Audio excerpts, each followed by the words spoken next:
Red right now, that's because it was turned off. It like it's a red LED, see how it's white now?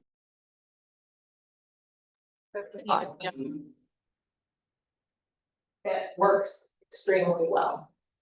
But the microphones on the desks are to the people back there to assure they can hear you. That microphone beats it. That's for the feeding the internet. Is you? Yes.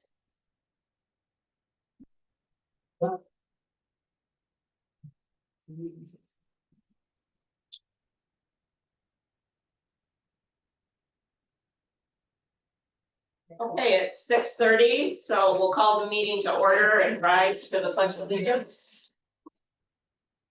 I pledge allegiance to the flag of the United States of America and to the republic for which it stands, one nation, under God, indivisible, with liberty and justice for all.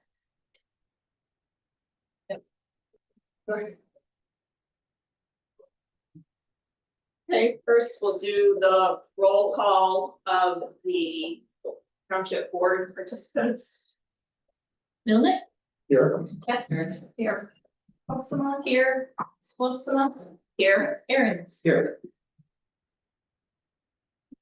All right, and next is the roll call of the planning commission members. DeYoung? Here. Stratton? Here. Helvin? Here. Robel? Here. Bozer? Yeah. Merchant? Here. Milnick? Here. Okay, I left this off on the agenda. Next, we need to approve or set and approve the agenda. So does anybody, all members are present. Does anybody have any changes to the agenda?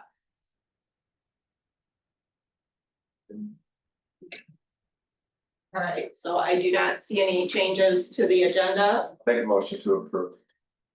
agenda as presented. Okay, and I will second that motion. So motion made by Aaron, seconded by Slopsima. All those in favor? Aye. Any opposed? None opposed. You good with everything on Zoom? Yeah. All right, declaration of conflict of interest. Does anybody have a conflict of interest with the meeting topics in the agenda?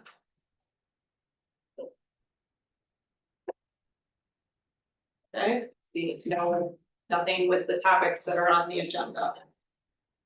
We do not have any correspondence that pertains to this special meeting tonight that I'm aware of. Does anybody have anything? Actually, I do. One that came, when did you see that? I'm sorry. There was something sent to you. Oh, it was, yes, and then, well, it was just asking about the chart, committee. It was a question. And I Yeah. went to read it. Okay. All right. Excuse me, Linda, we skipped over the public comment. We're not there yet. I'm sorry. Doing declaration of conflict of interest, right? I'm sorry, we got through the conflict of interest and I did jump to correspondence. I apologize. Oh, okay. I think you're still doing, okay. Okay. All right, so now we have public comment. Any person is permitted to address the meeting of the township board as well as the planning commission members that are present here. Public comment shall be carried out in accordance with the following rules. Comments shall be directed to the board with questions to the chair of either myself or Keith DeYoung, the chair of the planning commission. Any person wishing to address the board shall speak from the lectern right there with the microphone and state your name and if you're a township resident. Persons may address the board on matters that are relevant to the township government issues.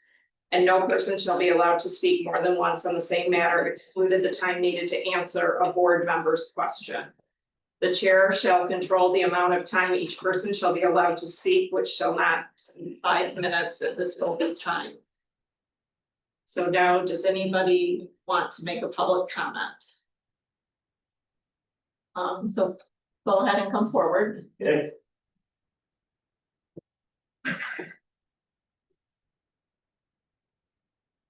My name is Charles Davis, and I live 8500 on Chris Road, Williamsburg. And I'm here about the AIS situation. I don't quite understand how the planning commission says, well, maybe you can talk to some of the neighbors and work it out. Well, the neighbors that get the letter are within, what is it, 300 to 400 feet?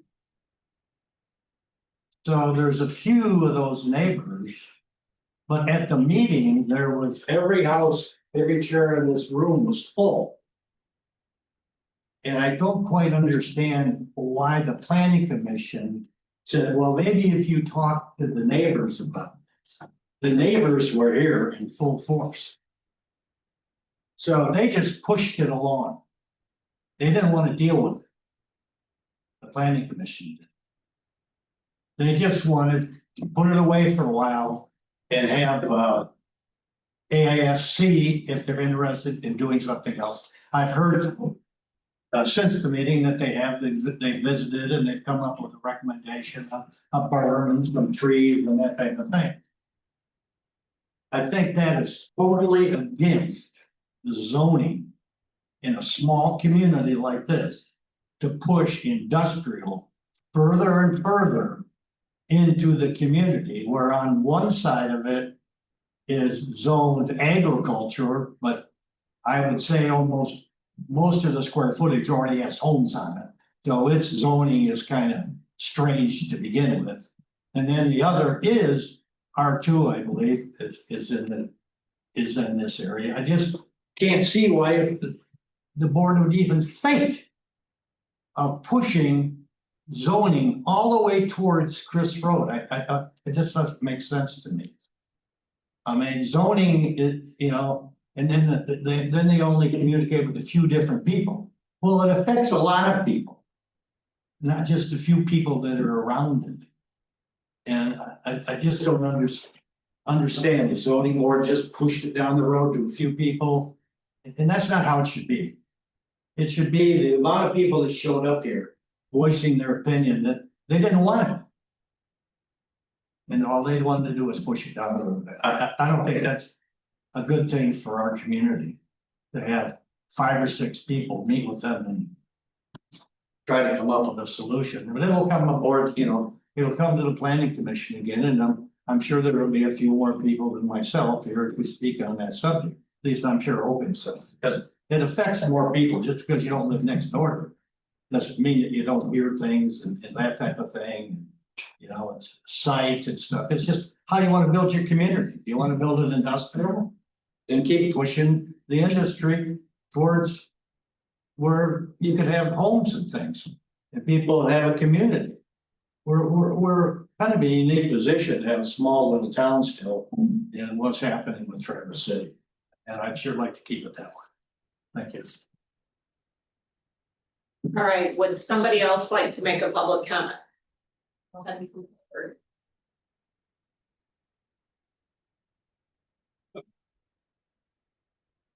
Hi, guys, Rachel Steelman, resident.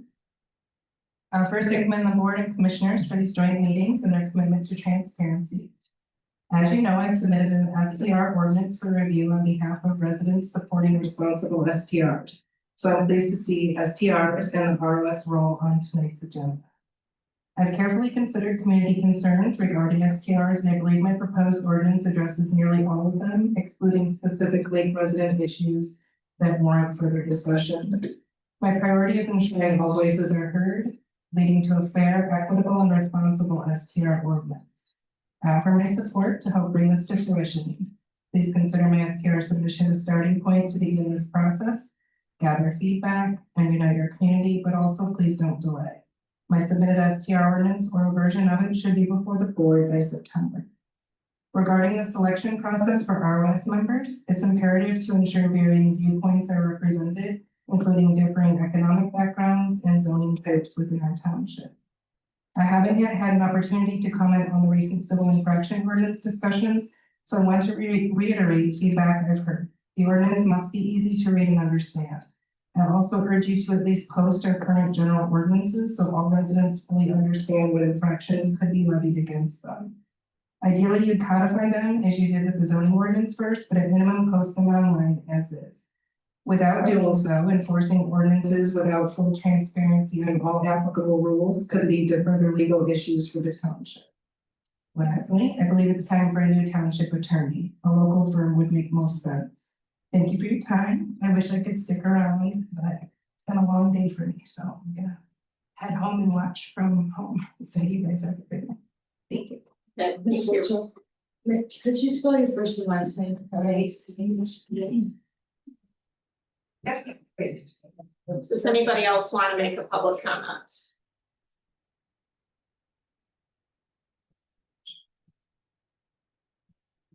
Hi, my name is Jess Wagner. Excuse me. I am a resident of Leelanau County, but I sit on the board of the Michigan Short-Term Rental Association. We're the Michigan chapter of a national organization called Rent Responsibly. And our goal, I'm on the advocacy portion of our group. And our goal is to help townships and residents work on ordinances together that we've seen work both in the Traverse City area, in Michigan, and nationwide. So I wanted to come today to offer our support. We are pro-ordinance and pro-permitting. We think that that helps both the townships and the residents make sure that you guys are doing the right thing for your community while still allowing people in your community who choose to rent to do so responsibly. So I'm here to just offer our support. And as you are looking at forming a group to talk about what your ordinance is going to look like, we can offer that support as well as resources in ordinances we've seen in the local area as well as statewide that have worked for other communities. So I'm just here to offer that. I can share my information if anyone wants it, and I would be happy to answer. Thank you. You've been part of any vehicles or? Absolutely, yeah. My bad. Thank you. Does anybody else have a public comment tonight?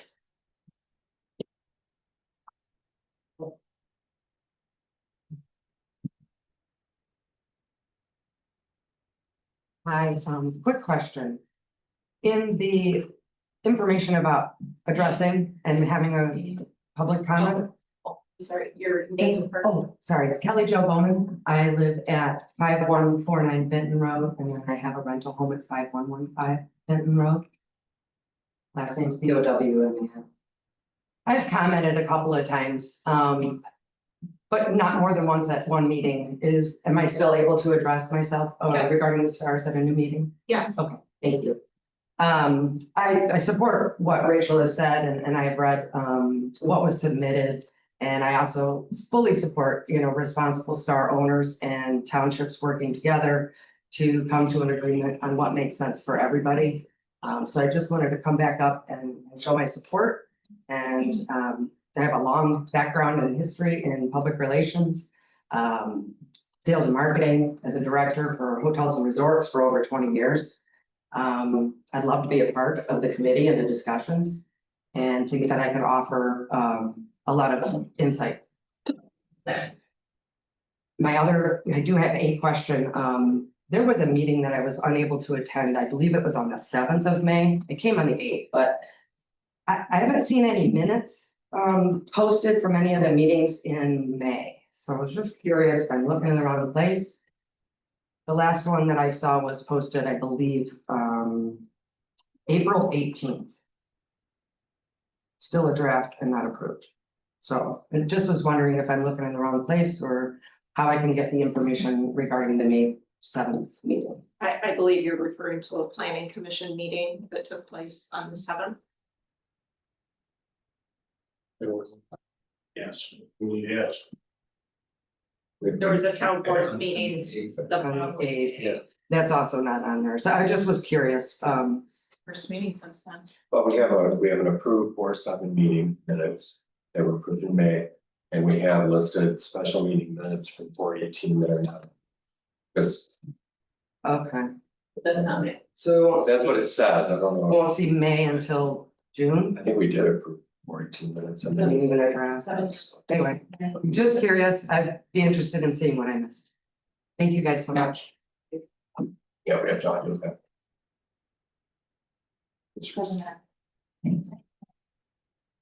I'm just going over, I'm going over this one, this one. Okay, anybody else have a public comment? Sign. Use myself. My name is Barbie.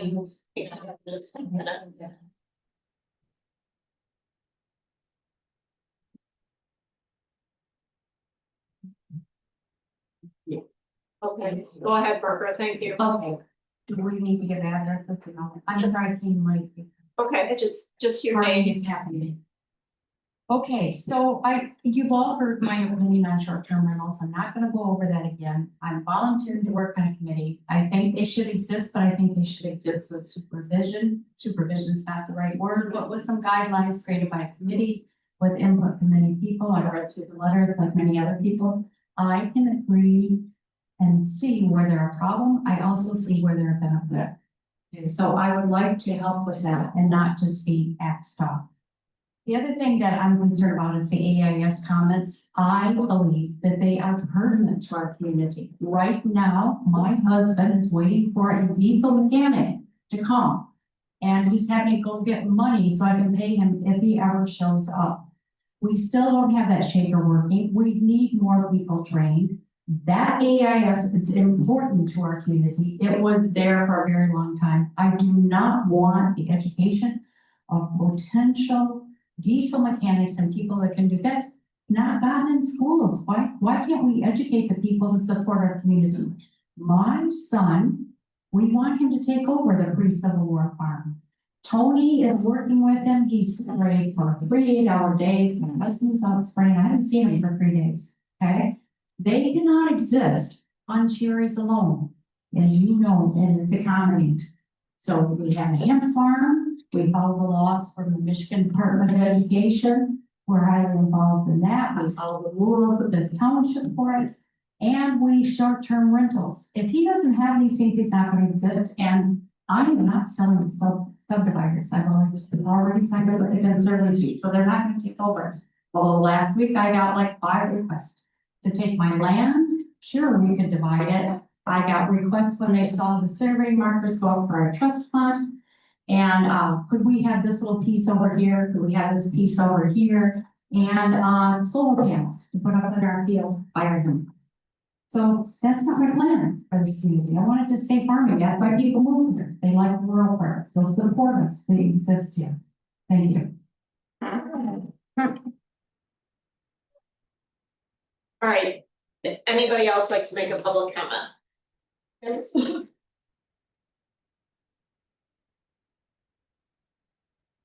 Kim Angus, Brown Bear Lane.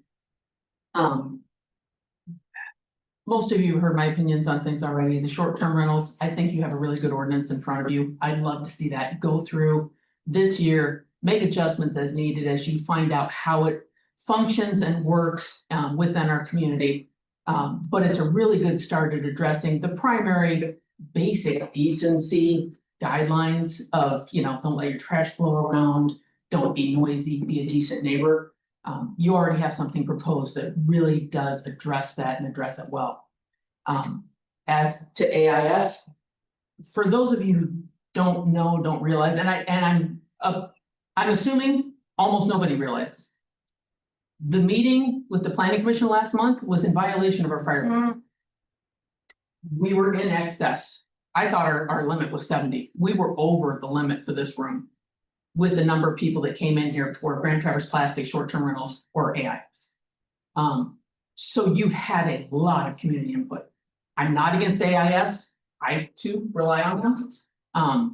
I am not supportive of their expansion as proposed. I think it's too much, too far, and we shouldn't be moving industrial to the point where it has residential neighbors.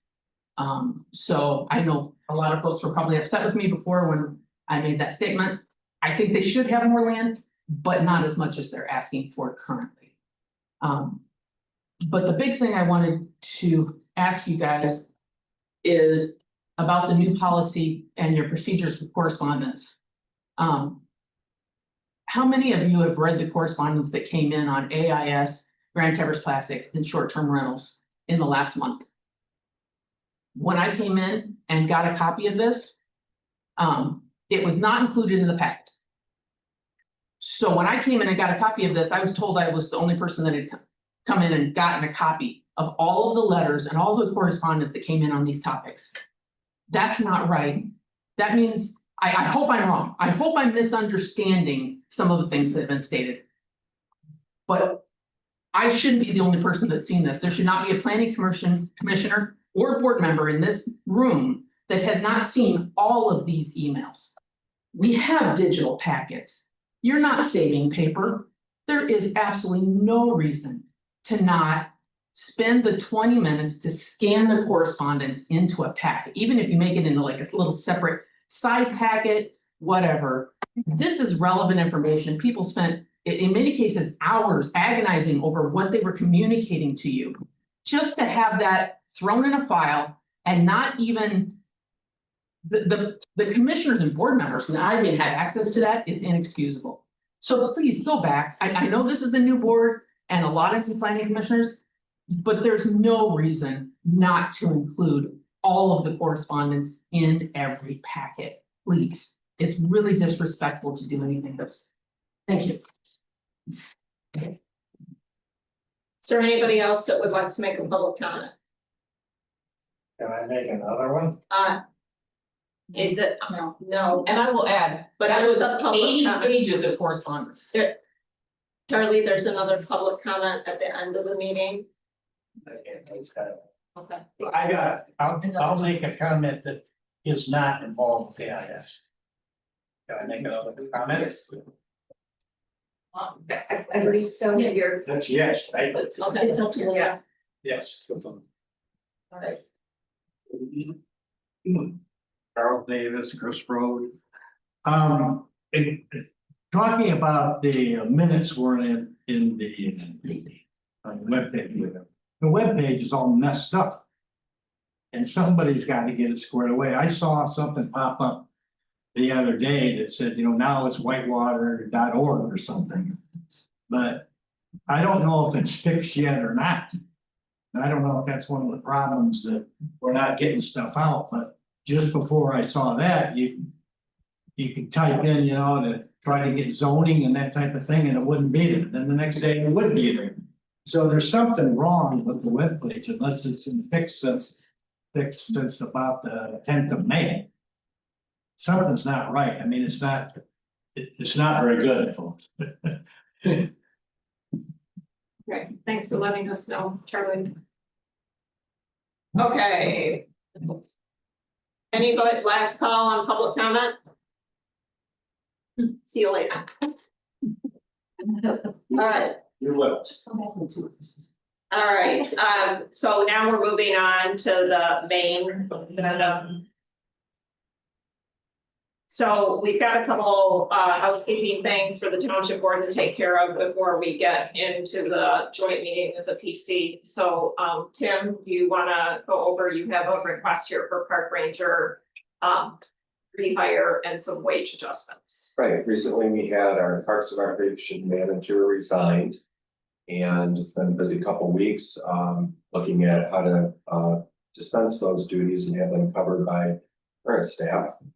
And I believe we have been able to do that. We did have to recognize though in the process that Vicki Emerson, I'm recommending an increase for her. It's still within the step process for her range, but it bumps her up a couple steps as a returning employee. And that Trip Wagner, kind of unique as a ranger. He is in his 4th year returning ranger and has a lot of experience and does a lot of, he's kind of a go-to for a lot of people on training other people. And I met with him, reviewed the lead ranger job description, he understands it, he's willing to do it, believes he can do it. And so I'm recommending that he be named a lead ranger. We have one other lead ranger, which is Tom, and this township used to run the park with an administrator and 2 lead rangers prior to having a parks and rec manager. So we're kind of going back to that model. We just don't have an administrator. So except for you, that goes with the job. And then also I noticed that it was an oversight to not have the board approve the rehire of Robbie Doherty, who's coming back after graduation in a couple of weeks. So there's just 3 motions to kind of square the ship a little, or right the ship a little bit with the park. Okay, so we need a motion for the first one. I'll make a motion that the hourly pay rate for park ranger Vicki Emerson to be increased to $22.15 effective May 19, 2025. I'll second it. Oh. Okay, motion made by Hoaxma, seconded by Aaron's. All those in favor? Aye. Any opposed? All right, motion passes. Now we've got the motion for Trip Wagner.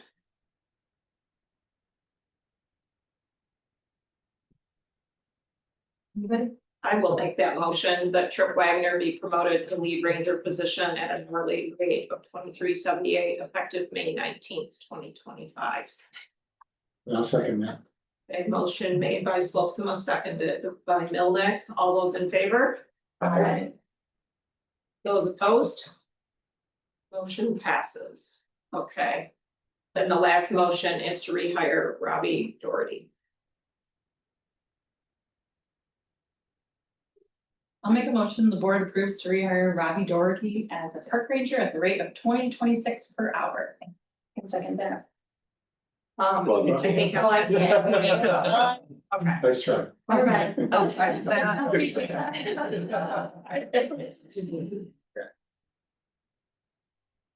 All right, we need a second on that. I didn't hear a second. I second. Okay, thank you, Jill. So motion made by Wendy Hoaxma and seconded by Jill Kester. All those in favor? Aye. Any opposed? None opposed, motion passes. Okay, then Next things were just attachments. The next item in your packet is related to the parks again. This is to issue a credit card for lead park ranger Tom Bartnicki. And this would be basically replacing the credit card that had been issued to the park manager. So we need to get a township board meeting vote and meeting minutes in order for the bank to issue a credit card. So I would like to make a motion to approve issuance of an Alden State Bank credit card for Tom Bartnicki with a monthly limit of $5,000. I'll second that. A motion made by Slopsma, seconded by Hoaxma. All those in favor? Aye. Those opposed? None opposed, motion passes. There is a second motion here to cancel the Alden State credit card for the former park manager. So I'm gonna make a motion to cancel the Alden State Bank credit card issued to Mike Dwyer when Tom Bartnicki's credit card is received and activated. Second, Aaron's, So motion made by Slopsma and seconded by Aaron's. All those in favor? aye. Aye. Those opposed? None opposed, motion passes. Okay, the last item we have here is just a notification and any discussion required for, we are in the season of tribal 2% grants. They are taking applications through the end of this month. And I have filled out an application asking the tribe to help pay for the engineering work that was done on the campground electrical upgrade. And so that project, the total cost, if you look in your packet on page 10, we issued a $21,500 contract with C2AE to do all the drawings, do the bidding process, and actually manage the actual execution of the project. And so we've been paying them incrementally along. The project is out for bid right now, so we're getting towards the completion here. So what we've requested is that the tribe cover $15,000, which is 70% of the project cost, and that we would cover the other 30%. So the question to the board at this point is, does anybody have any objections or concerns with submitting this grant request? Just a comment. Yeah. That we're gonna be going through a new process now. I think it's important to do. We have different committees, different planning commission, the board. Anybody can apply for these grants on behalf of the township, and that's been what's been happening in the past. I think it's important that the final decision makers be involved in the application process, that they support the concept. So that when you get awarded a grant, you're aware of all the restrictions. Sometimes the grant might not be worth it. There's a lot of reporting requirements and it's not enough money or whatever. So I think it's really important that any grant applications start with the board or perhaps the planning commission, whatever it might be, and approve of applying for the grant. And then, because they are ultimately the ones that would have to approve it, and it should always come back, when you get an award, it should always come back, not just congratulations, you've been awarded $20,000 and you put the money in the bank. The board or the planning commission should have to approve receiving that grant at that point, with whatever those restrictions are. And then the final reporting should always come back through a board tablet or the public's information in the board. So one other thing I'd like to add to this, because some people may think it's a little strange that we're applying for a grant after we've already done like 3/4 of the work. And the reason we decided to do this is in some recent conversations with the tribe grant people that manage the grant process. They really want to see these grants be applied for, used right away, and then reported out on. And we have not been operating that way. We've had a more lengthy cycle. And so they really want to make sure, like, for example, we have a grant that is aging significantly. I can't remember, was it 2021 we received The launch grant, and like we still haven't executed. And so that is not the way they like to work. They like to issue and then they like to close out definitely within 12 months or less. And so that's part of why we chose this right now, as opposed to jumping the gun and issuing a grant request for the actual construction of the electrical infrastructure. So that's why we chose to approach it this way. And so, and we are in discussion with the tribe right now about two grants, the one that is aging and has not been expended yet, and then also the playground set, trying to reassign that to the bleacher project. So we need to clean our act up on this as far as reporting regularly on status, and to what Tim said, making sure that the board is in full agreement with the project that is applying for grant funding, and then when it gets the grant funding. So. Any other questions? Go ahead. Questions. One, do they require a grant agreement after the formal grant agreement that you sign? Say, They require a report within 1 year of accepting the grant or being awarded the grant. So, right, but, and does the clerk's office keep a file on all of these regardless? Right, okay. so there's no grant agreement though? I mean, there's nothing that says you're by accepting this money, you're committing to your local share and executing the project. Well, there's guidelines to apply. That might be the agreement, I suppose. I think their terms of the agreement are what's in the. Right. Yeah. I'm just curious, because sometimes with larger grant agreements, there's typically an agreement that you sign with the entity that describes how the funds are spent and how they're deliverables and all that sort of thing. This is a small grant, so we apply it. All right, so it sounds like a consensus, everybody's okay with turning in this grant request? Yes. Okay, thank you, I will mail it in tonight. All right, so we're ready to move on now. The first item for discussion is the Planning Commission and Resident Outreach Subcommittee. So I think there is a document in the packet here that talks about ROS structure that's on page 15, if you'd like to look at that. And at this point, I'm gonna turn it over to Keith as the Planning Commission Chair. And I think it was Randy that provided the ROS purpose and organization and support, so. I'd just like to be clear that we're not discussing whether or not we're having short-term rentals tonight. What we're discussing is a resident outreach committee, subcommittee, and how that will perform its duties on getting information for the planning commission to then work on not only short-term rentals, but other items. If you look at that packet, in the packet that is It is on page 15. 15. We're talking about best ways of trying to deal with all the different things that the planning commission have to deal with, including something else coming up, the capital improvement plan. And how we are going to get information to the planning commission without the planning commission have to do it all.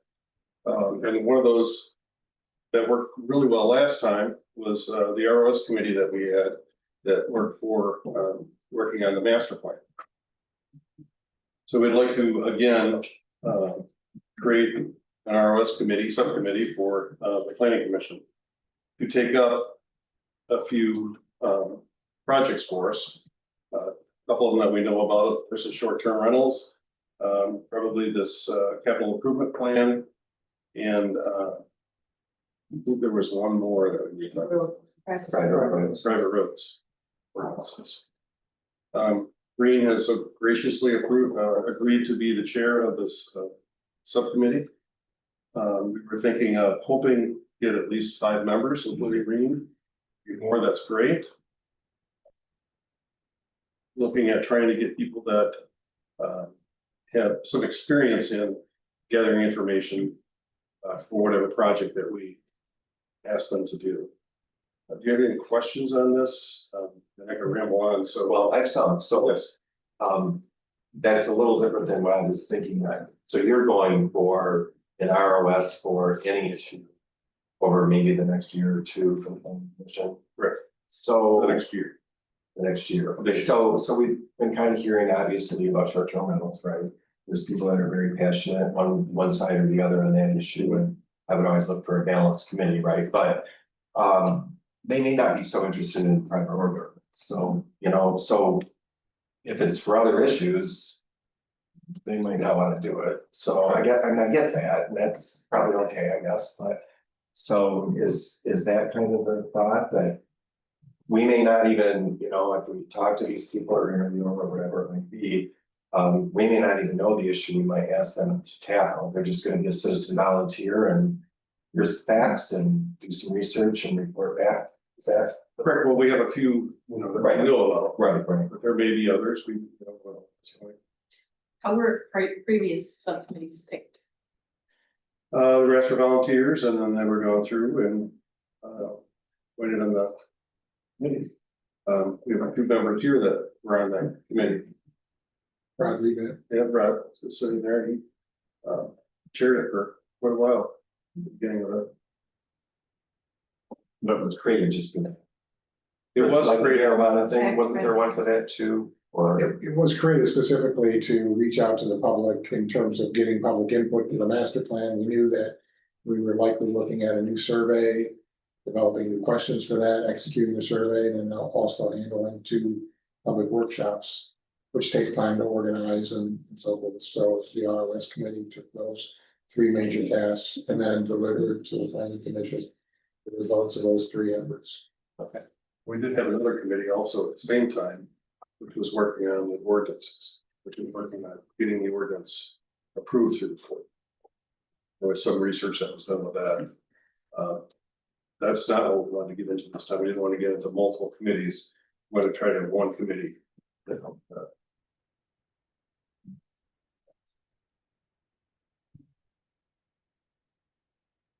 and then I was gonna just ask, how are you gonna find people or how are you gonna vet? Yeah. What's the Well, process? That's a good point. I guess technically there's, as discussed in the document on page 15, the idea was that there be no more than 3 planning commission members there, so you don't have a quorum of the planning commission. Then other people would volunteer to that subject and then contribute to it. There's a lot of work to do, I think, as far as, you know, gauging public opinion on short-term rentals. In my mind, we know from the prior master plan survey that there's support for short-term rentals without regulation, with regulation, and there's a lot of third that don't support it at all. So we've got to unpack that more completely and understand exactly where residents come down on this issue. And it's, in my mind, likely a survey as well as public meeting of some form. Maybe more than one. I guess those are all conversations that the ROS committee would need to explore and make recommendations. So my input on that though is, if you're talking, I heard you say 5 people maybe. Right, but if you was putting 3 planning commissioners on it, that only leaves 2. No more than 3. No more. Well, no more than 3, that just seems heavy, because I think we have a lot of community that would like to participate. And I'd like to see more of that instead of people that are already committed. Because that helps draw them into for future openings on planning commissioner, to be that kind of thing, or the board. To ease your concern on that, I think that is only as a necessity if we Yeah, can, you you need to, yeah. know, we'd rather have just me and then however many members we could have.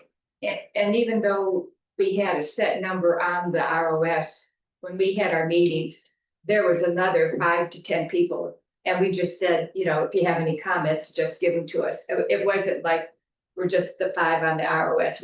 Anybody that showed up at our meeting, they contributed. So.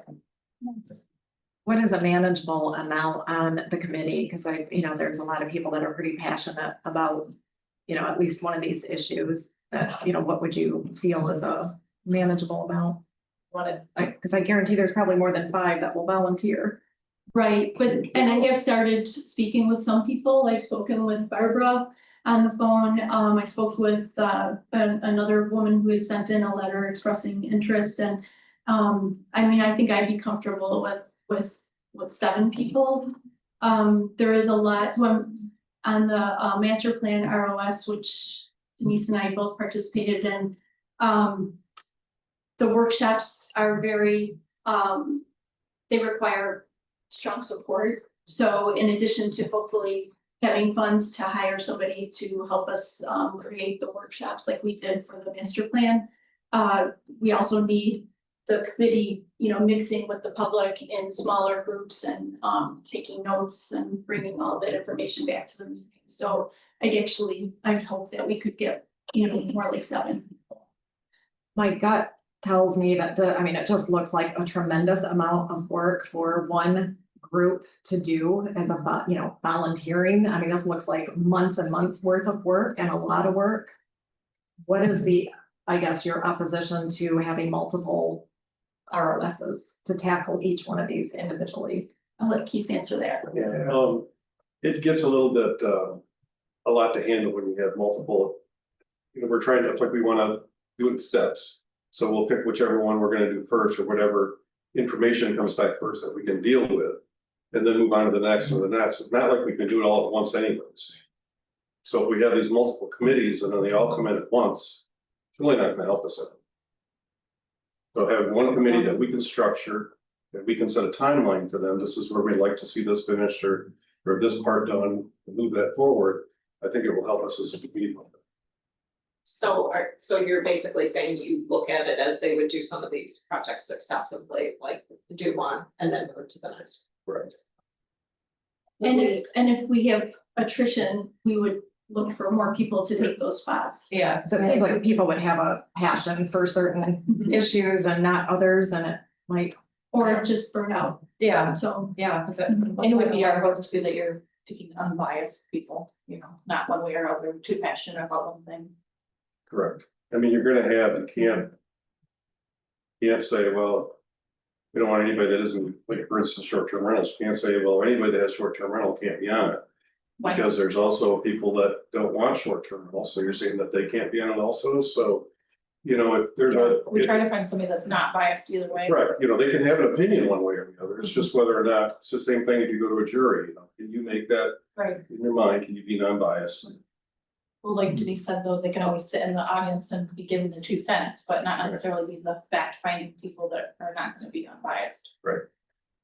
So it seems to me, like a quality you would wanna look for in these people is people that have actual experience, like researching topics. And, pulling together some data, not opinions, but data. Like surveying different townships or looking for actual information on the topic. And then being able to analyze and communicate that well, I would think that. And also objectivity, you need somebody that's interested in going and getting the necessary information, irregardless of their opinion on the issue. So, and that they're interested in doing that effectively and quickly. It is a lot of work to do. So I think actually driving at what applicable experience they have is important when you interview. do you guys look for people with expertise in either direction on any of these things, people that maybe have experience doing private road ordinances, or, do you look for people that have experience and? Well, we're just getting information in from people that are interested, so yeah, we'll have to go through all that and figure that out. Like I think Reen said, once we get to private roads, there might be a few people that have, bowed out by then, and we might be looking for some more people that have more information with private roads.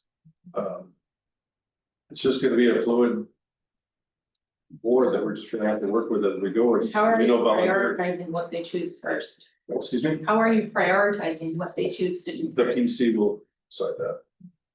I think you have to think about it too, because we have. The private road ordinance is potentially something that can get done relatively quickly. I mean, just a basic ordinance, that's, the.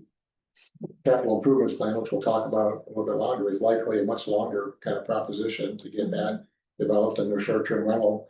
I think the target is having something in place by next season. So is it the chair then that is going to, so 2 things, because people are gonna watch this meeting. I mean, how are you gonna get info out there? We're looking for people to volunteer for these mainly 3 topics that we're talking about. And then what's the process? Is it planning commission involved in choosing the people? Is it me as the chair? What, you know? Well, I think Reen will definitely talk to them first, and then she'll make a recommendation to the planning. Talking kind of data. Are we gonna set like a deadline for like a date of when we need our applications by, so that we know, like by this meeting, we're gonna know who's on it? I think we should do a mailing or something like that, and decide that in our next meeting. We just did a newsletter. Yeah, Yeah. yeah. That's okay, you got the list. Got the list. I'm not quite sure, did we have a lottery also? Did they just kind of draw people's names off of a list of people that were interested? Kim saying this. I don't know, I'm looking at Rod because he was. Yeah, Rob, do you have some input on that? Well, the request for membership was actually sent out as a job opportunity from the township clerk. And it was posted on the website. And people who had an interest in joining that group for the master plan were already aware. So those of us who had worked with the public, just, you know, we could contact our neighbor who said, well, I'd really like to be part of that. And we had 3 candidates quickly. So, you know, it wasn't a really big dramatic process. And the group assembled together very quickly and hit the ground running. So I don't think that process would slow you down. What I would suggest, and you may get there, is that having outside counsel, industry experts, helping you understand what kind of data you need to gather to present and, you know, flush out what your plan will be for sure. So the earlier you can get that individual or that company in to support your team then has a really good chance of coming out with good data and a chance of real success. Can I clarify, when you said the clerk sent something out, are you saying that she sent out letters? There was to the public, or- There was a ROS invitation. It was kind of a mini job description. And what it was, we were trying to pull off an explanation of the master plan. And at that point, it was just an invitation to contact us and discuss it more. And then we would review. So was it posted on the website that way? It was on the Was it website. mailed to their home? Well, I think it went out both ways. Okay. So mailed or emailed? So. It was probably emailed. Yeah, I don't know, we paid over 2,000 for a newsletter, right? And so I'm just saying with the people that are paying attention, and half the town is based on the last meeting in April, but know some of the issues that are going on here. But it seems to me like a real quick way to reach people could be those ads, governmental ads in Mount Rapids News are very noticeable because there's not a ton of them, right? And then you know, you can put it on the website and try to reach out that way. You're gonna get more than you're gonna be able to handle just with that. Yeah. I think, right? We had actually, Keith and I had actually discussed that as well, yeah. Yeah. We have summer tax bills, you know, going out pretty soon too, but that's, Yeah. you know, we would need information pretty fast. We When would did need those go out to? well, they have to be in the mail by July 1st, so we'll have to have everything to Maple River, you know, probably 10 days in advance at least. That's a good option too. Yeah. You have a back of the, right? Pardon? You have a back that you could use potentially. The back of The back of the Yeah. bill. Okay. Yeah. So one other point here is that according to the planning act, it says the planning commission may appoint advisory committees whose members are not members of the planning commission. So that's where historically, I don't think the planning commission appointed many committees, and certainly not people who weren't part of the planning commission. There's the ability to reach out to the general public and pull people in to address issues like this. Were we talking about putting it in the newsletter that's sent out too, or we already missed that vote? We just- You missed that. Okay, so I'm just thinking like, as far as reaching a younger generation that might not read the Elk Rapids news, like I think a great source is like Mill Creek's newsletter. Goes to all families and parents, I don't know, and they put community events, it's like an online newsletter through the school. And that's a great way to reach people that more like have kids in this area, live in this, are a little bit younger, you know, that's their generation, that's what they read of that email, so maybe hitting up Mill Creek. Problem is, they'll send them through the summer, but right now, we get it weekly and there's only like 1 week left of school, but if we can put a blip in there of a contact. That's a good way to reach Yeah. a lot of people. Social media. Yeah.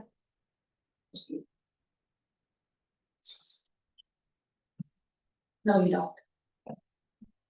Okay, so it sounds like we've touched on quite a bit about the way to recruit members. I guess, some of the other things as far as, expected deliverables. As far as, we kind of talked around the 3 groupings of projects, but, maybe we could get back to timing and priorities. I think we talked about you plan to work on them successively, one at a time. Right, Yeah. I would like to say one thing with that, that does not mean that the planning commission itself won't be working on it also. Okay. So, you know, while they're working on, maybe the first one that you said was the roads to get that done. Planning commission might pull in all the information from the surrounding townships of their ordinances. Right. Or something like that, so it's not to say that we're not gonna do anything until that comes up at the ROS. It's just that the ROS will be doing things as we schedule. I think Linda made a comment before about the ROS being like the R&D group of the planning commission that actually goes and studies these issues that are more time consuming, because the planning commission's agenda is not its own, you know, you get rezoning, special use permits, everything coming through. And we're about to tackle a bunch of zoning changes, so. You've got to have a dedicated effort to deal with these more substantial issues. And I think, well, one, I think people should know that when you do go out and you're seeking, this isn't strictly a volunteer position. We do offer a board approved wage meeting stipend, I guess you should call it. When we do meet, but so there's a little bit, but you know, it's not much. Yeah. But and then 2, I think they need to understand that their input may not be used. They're gonna supplement the work of the planning commission. Right? I mean, it's, but I don't know how you put that, but sometimes you can put a lot of work into something and not everything that you decided as a group, even the planning commission to this board. Right. Doesn't always get approved. People need to understand that it's not a sign of disrespect. That's just a sign, this is the process. They're not really deciding things, though, they're just fact finding. But they're gonna give recommendations. Well, they need Right. fact finding to the planning commission. But they're gonna, I would think they're gonna give recommendations, yeah. How often did the last ROS meet? Like how, It's a month. I was gonna say, I thought it was multiple times a month, Well, right? it started out once a month and then it went a couple of times, it's when we really needed to meet some deadlines. We met more than once. That was, part of it was, like Joe mentioned, if people have a passion for something. When the residents that were really interested in getting the master plan done, and Randy was our consultant at the time, he guided us. We just pushed right through, we had a meeting and we needed a place, we needed a date, and I left and I called and got the date and the time, the location, and then came back in and they go, that's it. I mean, at a planning commission, we can't sit here on their phone and go like, let's call over this place and see about here. You can't do that. So that's the kind of things that the ROS could do. Our meetings are once a month, but all of the information gathering, it really saves a lot of time from month to month to month. 60 days, 90 days, 120 days to get something done. And ROS can really speed that up. And I think people are really passionate about their topic. They want things to move ahead and keep going and progress. So that's where the passion comes in. Yeah, I think it is, it certainly is, I think, a lot of people's expectation, and we've heard it from the public, to get on with doing the analysis on specifically on short-term rentals. So I think it's fair to say that people should be aware of kind of an expected timeline of completing the project, and maybe what are the big steps that you're expecting them to complete. And I think it'll look like a fairly tall order of things to do, because it might include some survey work, and it might include some kind of a workshop of some sort. I mean, there's a lot of things in addition to just gathering the data from surrounding communities and other best practices. Yeah, I would also say that there's a real need in our community to make sure people actually understand the zoning. Some people understand it, but a lot of people do not. A lot of people, you know, they just don't understand zoning. All they understand is I get my tax bill, it says I'm residential, I'm done. So that's it. And so they don't really understand maybe the different zones, you know, the map and all that, and how the requirements are different, even for building structures. And so obviously the requirements for doing something like short-term rental might be different in different zones. And I know when I attended some of the workshops for the master plan, a lot of people did not have any understanding of that whatsoever. Very minimal understanding.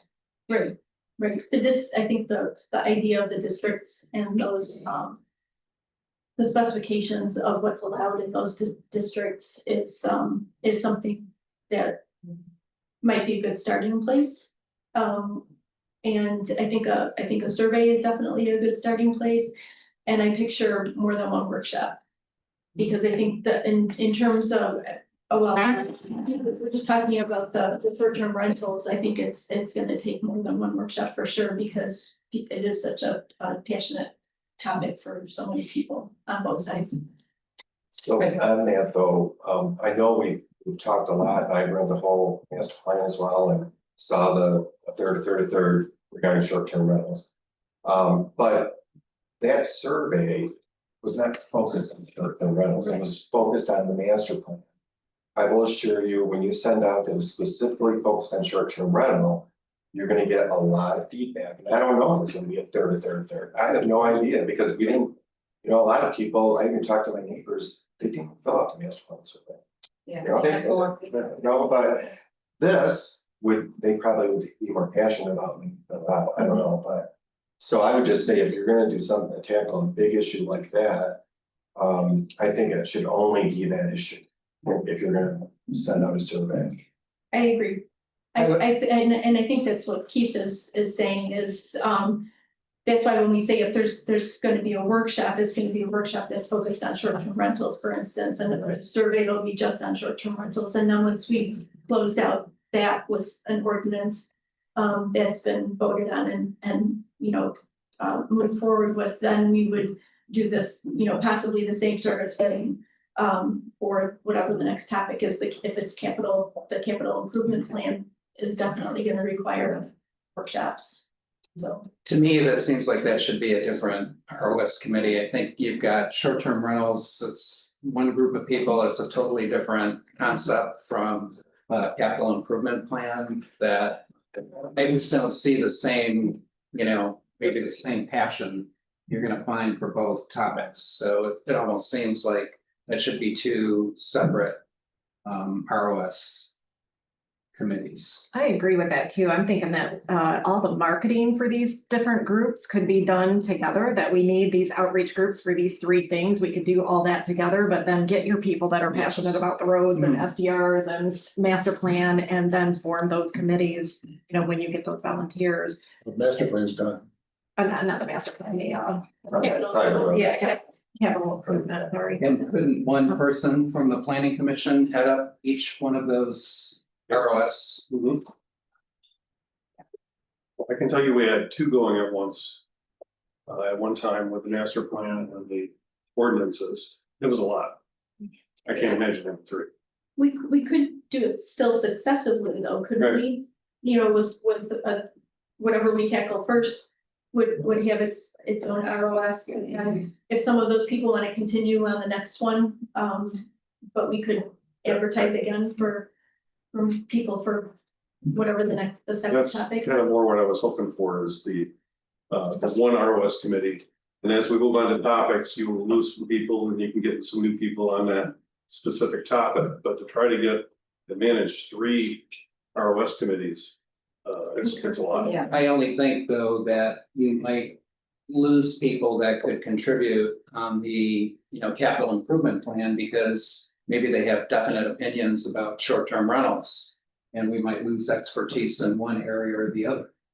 They can sit on both. Yeah. I mean, they can. Well, I don't know what the qualification process is though. I think we're, right? But once we get them on there, Yeah, if they want, they can stay on. Because what we're looking for is people that know how to do process, right. not looking I at. think he's saying that there would be one bias so much one way that you wouldn't take them. But they would have a lot of, information for your capital improvement plan. So they wouldn't be necessarily on the committee already because. They might have been excluded because of, something like that. If they had stronger things. Not many people have strong opinion on capital improvements. You hinted to it earlier that you're gonna be looking to other townships within this county. They've all gone through it, but us, I think maybe a couple others townships, but what they do in this day, they revisited it how many times now, it's been in the newspaper. The city kind of there, they're handling it many different ways.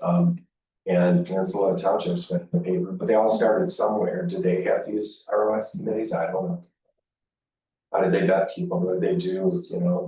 Did they start with a charrette? I don't know, but. 100 different ways that they went. Right, yeah. But they will know what didn't go well.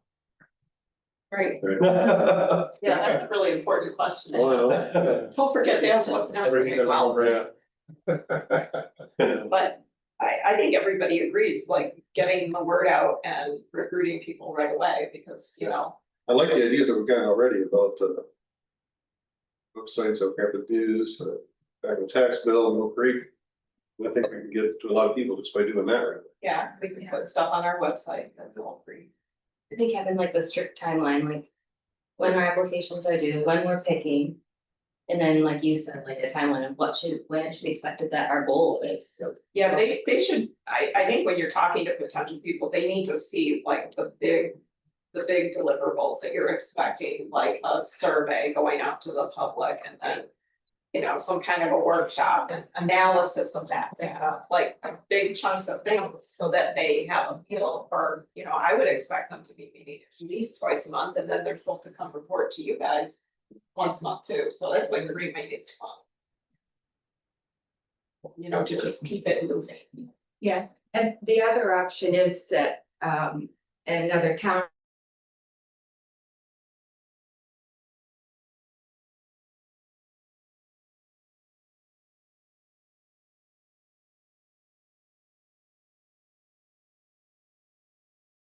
And they gave it to the planning commission, and the planning commission started to look at.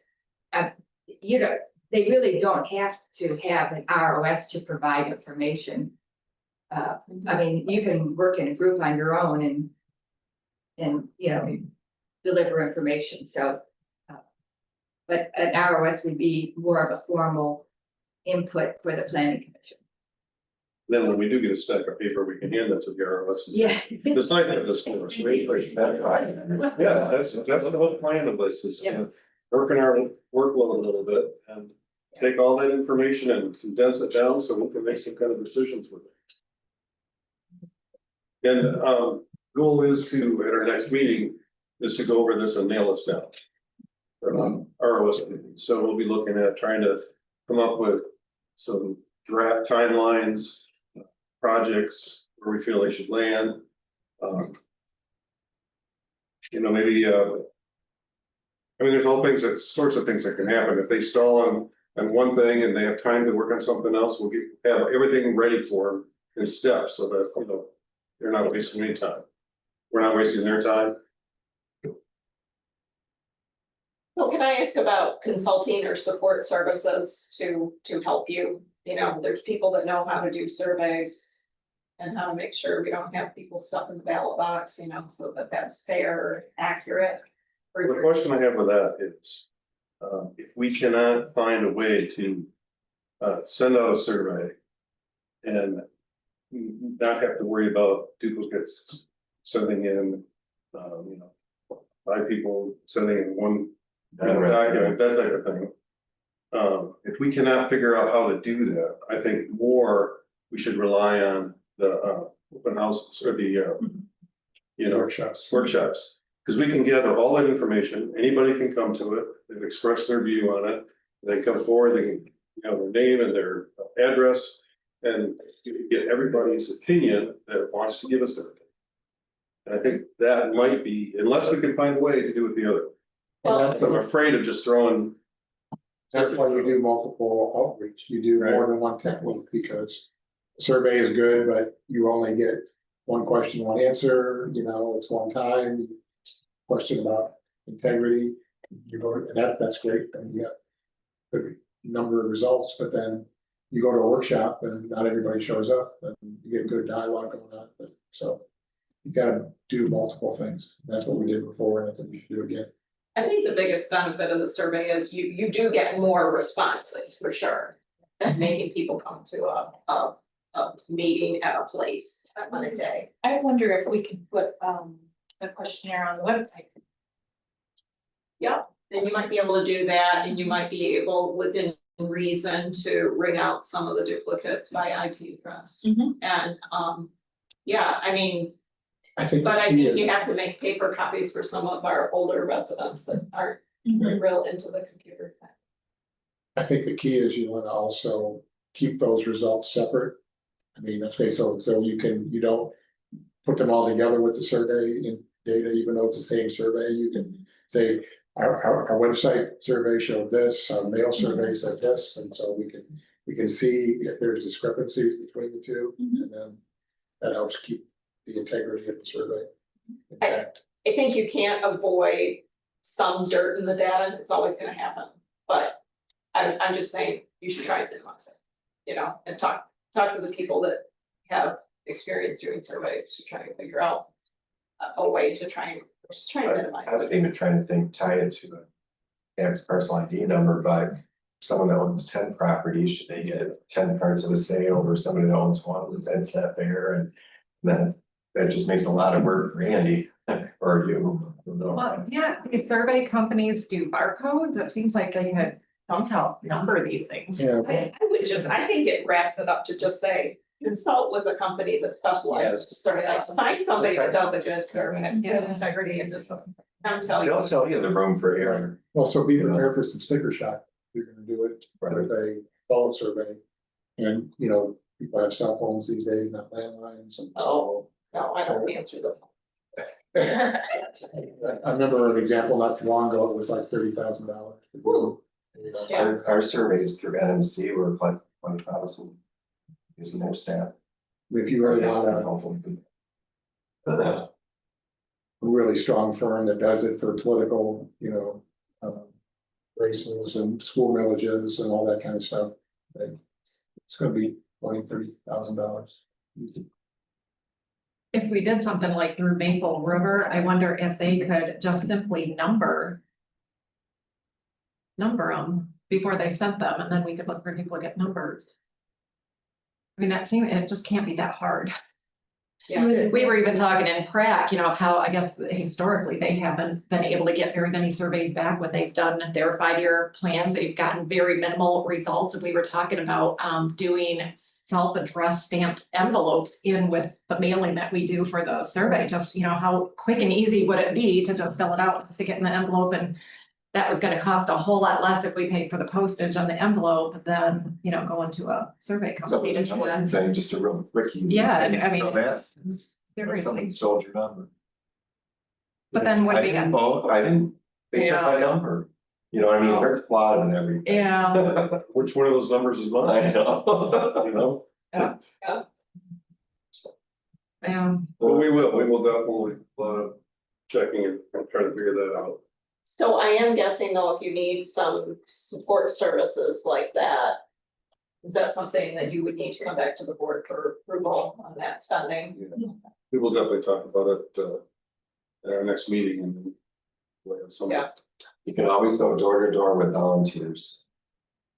ROS can get their own volunteers and do a door to door survey. You know? Census does it. That's how important the issue is. and what happens if one of those volunteers get injured?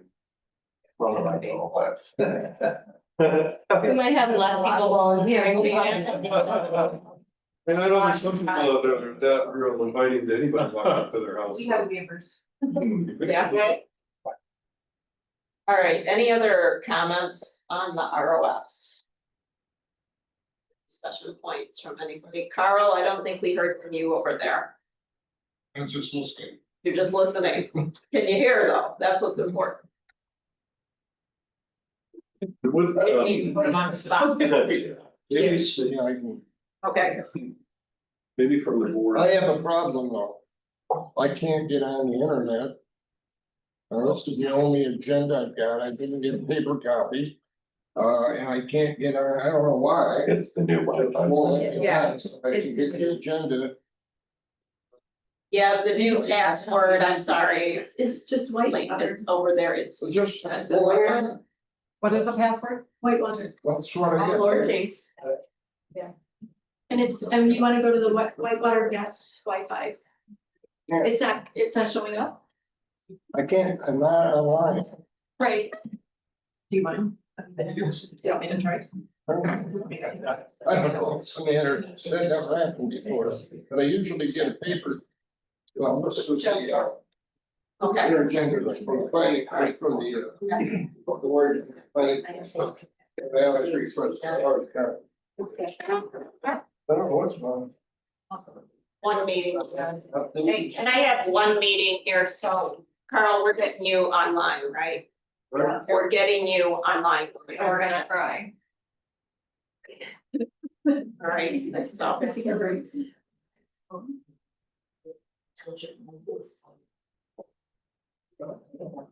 I did.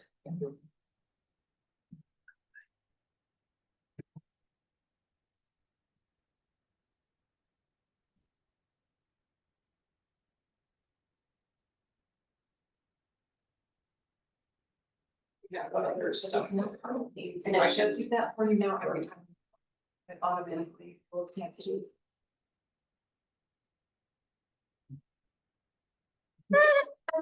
There's like a fire sense. Yes. You know, it does smell like a campfire out here. Okay, alternately, I can just print this packet for him, but the, no, you really only need, what did we end up printing through what page do you want to go?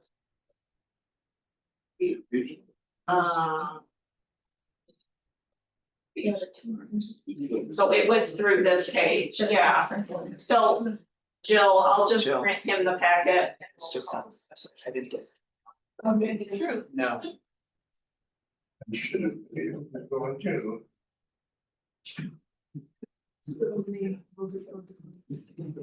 I'm sorry, Linda, what was I'm that? going to print it for him so we can proceed with our meeting. Okay. Wasn't online.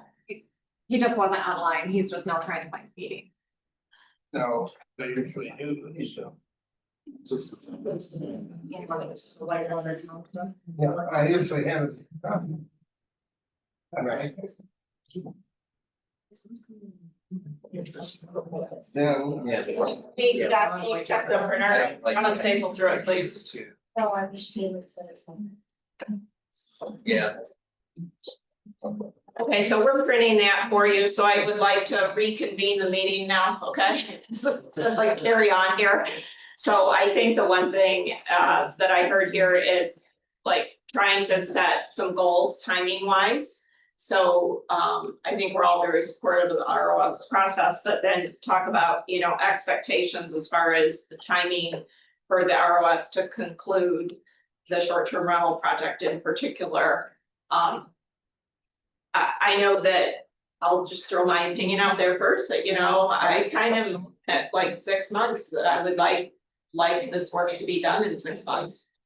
6 months from now. 6 months from now, and I think we should just talk about is that reasonable, is that achievable? But it's a real important thing to have that out there for the people that would volunteer, so they would understand how long their commitment is and the amount of work that is expected in that time frame. I mean, I don't want this going on for 2 years. How about I say that? 2 years is too long. You know, I think I would really love to include this for the public in 6 months. I mean, I think that would be, if the ROS could conclude their input and then the planning commission could do some of their work and then it eventually comes to us. Are we talking just STRs or everything? I was thinking just STRs, just because we've talked about that that's a pretty big undertaking. Are you saying like proposed ordinance and everything, or all the data, and then a decision to be made to like pass to you guys in 6 months? So I think that's all negotiable. That's what we need to talk about. I mean, I would think that you'll have better success getting people on that ROS if it's a 6-month project. I would say 6 months would probably work, if it's 6 months once we get the ROS committee together. Cause it could be a month. Giddy up on that, you know? Right, and starting with the private road ordinance to get that done. I thought we could get the That's- consultants to do that. I think we'll have some consulting experts. Yeah, I do mean, that. you need an ROS for that. I don't think it's gonna consume a lot of. Why? Yeah, I, That doesn't make sense. okay, We can all figure it out. That's all standards. Best practice Well- and standards, and you're talking about new private road, not existing. Exactly. That would be different. correct. Well, so, just, I don't think that's a big lift myself, I mean, but I look at the history here. And there's a graveyard full of dead private road ordinances that have come and gone and died and never went anywhere. But these are gonna just apply to new developments, new developers, right? So they're gonna come in the door knowing, That's what I think is a priority. right, that they're gonna come in the door knowing this is the rules for us here, right? But I think it's the easiest point of three. I would. So, I threw out my thoughts. I guess can some other people kind of comment on whether they think it's reasonable and achievable? My concern with 6 months is, we have to find and hire a consultant and work with their schedule to set up the workshops, and so I'm a little concerned about it. I mean, I would love to get it done in that period of time, and I think in terms of attention span, would be a great place to be, but I'm a little concerned because we haven't begun to look for a consultant. So maybe you should look for the consultant simultaneously. Right. With recruiting for your ROS, so you don't lose it. Right. They do want to talk about that in our next meeting also, but, you know, do we really need a consultant to have a workshop where there'll be maybe 3 questions? You know, maybe that's something we can just do on our own. Okay, Or maybe you need to just get your Just survey Show it out. helper I agree. first. I mean, it's I a mean- little black and white here. We, you know, open it up but here. it's really not like it Well, was no, because but of I the mean, regulations, Not sure, like. which is. Well, for some people it is, they're gonna be like, Right. it's the middle ground where compromise is gonna probably happen, right? That's where it's gonna get, I think that what can you live with? for the survey is really what we need to just nail down is allow it. Allow it with regulation, allow it with no regulation. And then what do the regulations look like? Well, the regulator is gonna have to come out of the subcommittee Right, and but come out. that should be guided by what residents' concerns are. I mean, we shouldn't be developing regulations. You know, that aren't addressing what residents are concerned about with short-term rentals. Oh, so you're saying, I'm not saying we're gonna give them that to that, that's stuff that they can volunteer. And I'm concerned That's about what you're noise, I'm saying, right? concerned about trash, I'm concerned about litter on the beach, whatever it's coming up. Does it belong in every district? Right. There, But those would be the 3 main questions, and then there could be comments on all 3 of them, Mhm. right? yeah, and I have already created a survey, but So to hire our company to come in and do that, charge us, what? I think that's something maybe, right. you know, we can do that ourselves. Has anybody been reading, Record Eagle articles about short-term rental problems that the various townships have had and the rewrites? We need to be looking at what they're doing right and wrong, and what's happened is all the complaints that they're getting no matter what they do, you know, it's gonna be very difficult. To come up, with something that pleases everybody, so it's best to come up with something that nobody's real happy with, but can live with. Well, and that's what, and that's exactly what. People, I know, people are really having problems. Have been having. And there's nothing we can do about it, 'cause we don't have any enforcement, so. Right, so that's the other part of that's the other part of the coin, side of the coin, right, which is something I'm assuming the board will be working on, which is enforcement. Because we can come up with an ordinance, but if we're not gonna enforce it, it's meaningless. They say. Yeah. Yeah, I think 6 months to me is, considering we don't need, or, you know, for me, by spring. I 6 months to just say that right out of the gate sounds rushed. It goes by so fast, and it's such a big issue. And I think we really need to take our time and try to do it as right as we can do it. I think it's better to say 6 months though and put an expectation there, but we know it's probably gonna take longer than that, but still, we don't want you just like dragging your feet. Yeah, Yeah, like 6 months to hopefully have like the start of a proposed ordinance, because that takes us to about Christmas when everything will probably be. And then hopefully by the season start, paused, yeah. you can approve an ordinance by this time next year. So there's a practical problem over here, though, isn't there, with, you know, with the seasonality of short-term Snowbirds, rentals? yeah. I mean, you Oh, pretty that too. much. You know, Yeah, we besides pretty being wanna great. be, I think we wanna be where we wanna be by spring next year. Yeah. Right, before summer, Sure. short-term rentals, I know, I'm not sure about the advertisements and all that all works, but. I would think we'd want the ordinance in place by late summer, late winter, early spring. Yeah, I mean, for the booking season, I guess, and so people know what's expected and what's not, and what's doable. It would seem like we need a timeline, we need the process, what we need to do, and then we can put a timeline to that. Work backwards, so Yeah, What is the check-in with the board? I know this is all the planning commission process, as it should be, I think, but. What's the check-in process before you come out with a final product? And then it kind of like, this is kind of the direction we're heading, what do you think? I mean, how do you? There's a weekly, monthly report. Yeah. Yeah, I mean, you watch the meetings, I know that and everything, but when we get together to talk again, you know. Can't do it really outside of a public meeting, but. well, we have them on our agenda at the top under reports, and I would expect that would be front and center. You know, as far as how are things going with that, you know, and when they have a timeline to share. You know, and what they've completed, what's yet to be. These reports. We'll hopefully have something to share every month, so. And then Randy has that in his report, and you'd be one of us there, I'm sure one of us could come and present it. You know, one other thing I would say with the number of people that have expressed interest in serving on this.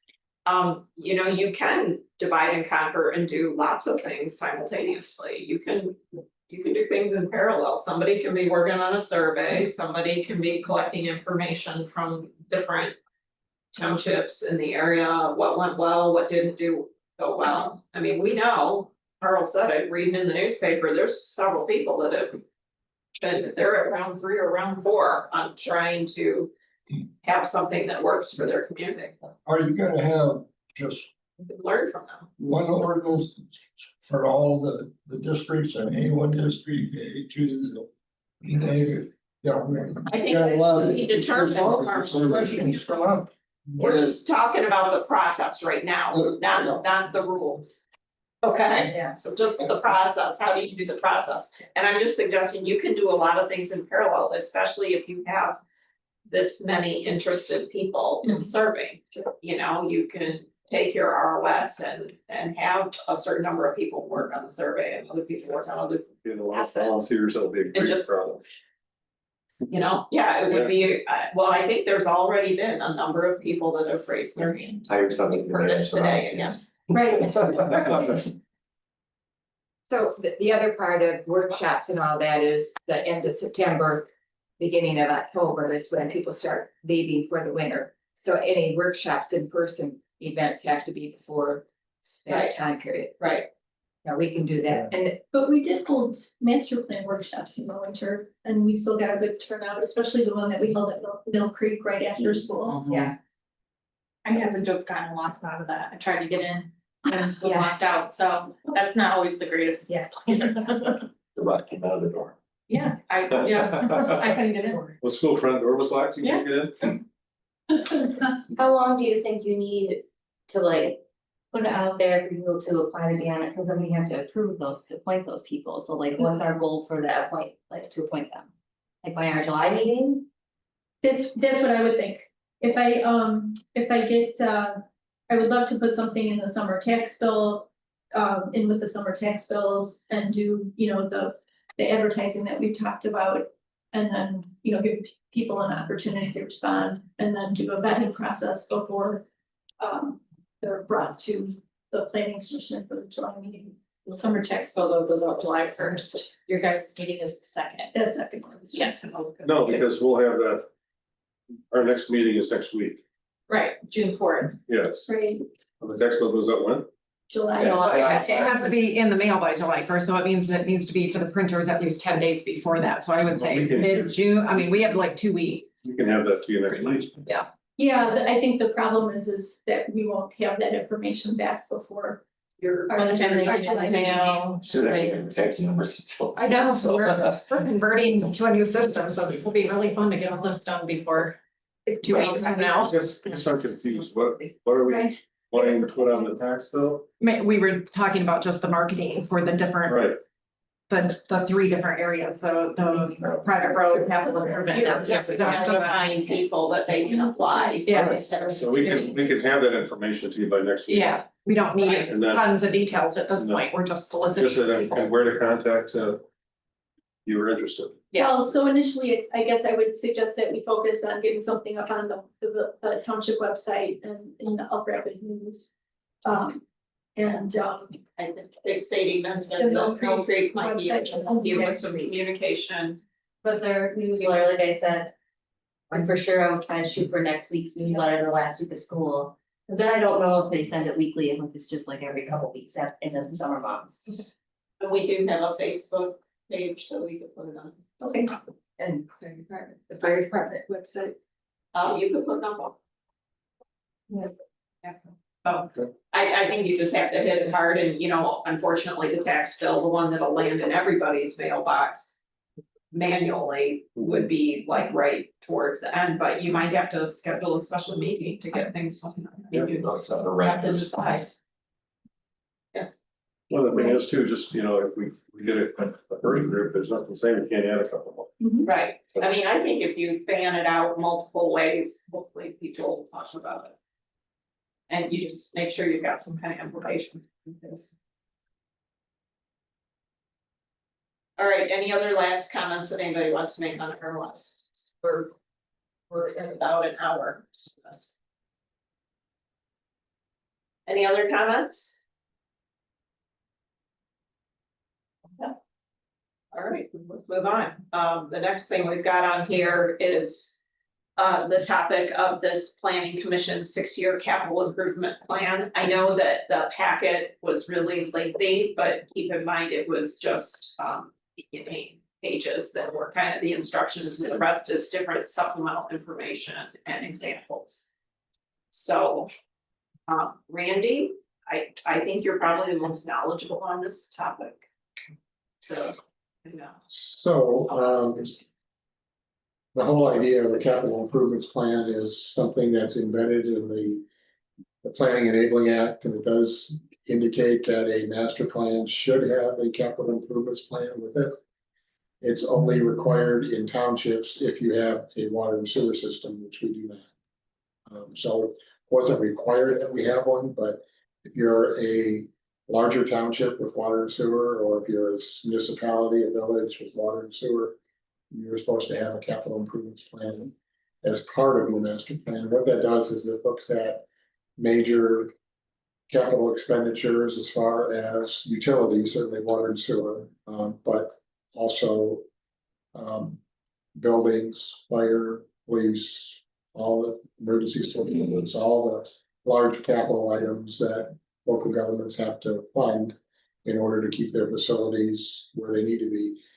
They put that in the planning commission because it's naturally connected with land use and growth and transportation, things that are normally part of a master plan. Traditionally, it hasn't been done a lot in local governments in Michigan anyway. But in the material you have, there is a couple of guides that have been produced by the MEDC. Remember, we had a gentleman come tell us about the ROC program. This is one of the requirements to get certified as a redevelopment ready community. Is they have a capital improvements plan. And basically, you're looking out 6 years at major capital expenditures, whether it is adding on to a municipal building, whether it's extending water and sewers, whether it's building a new fire department, fire building, whatever.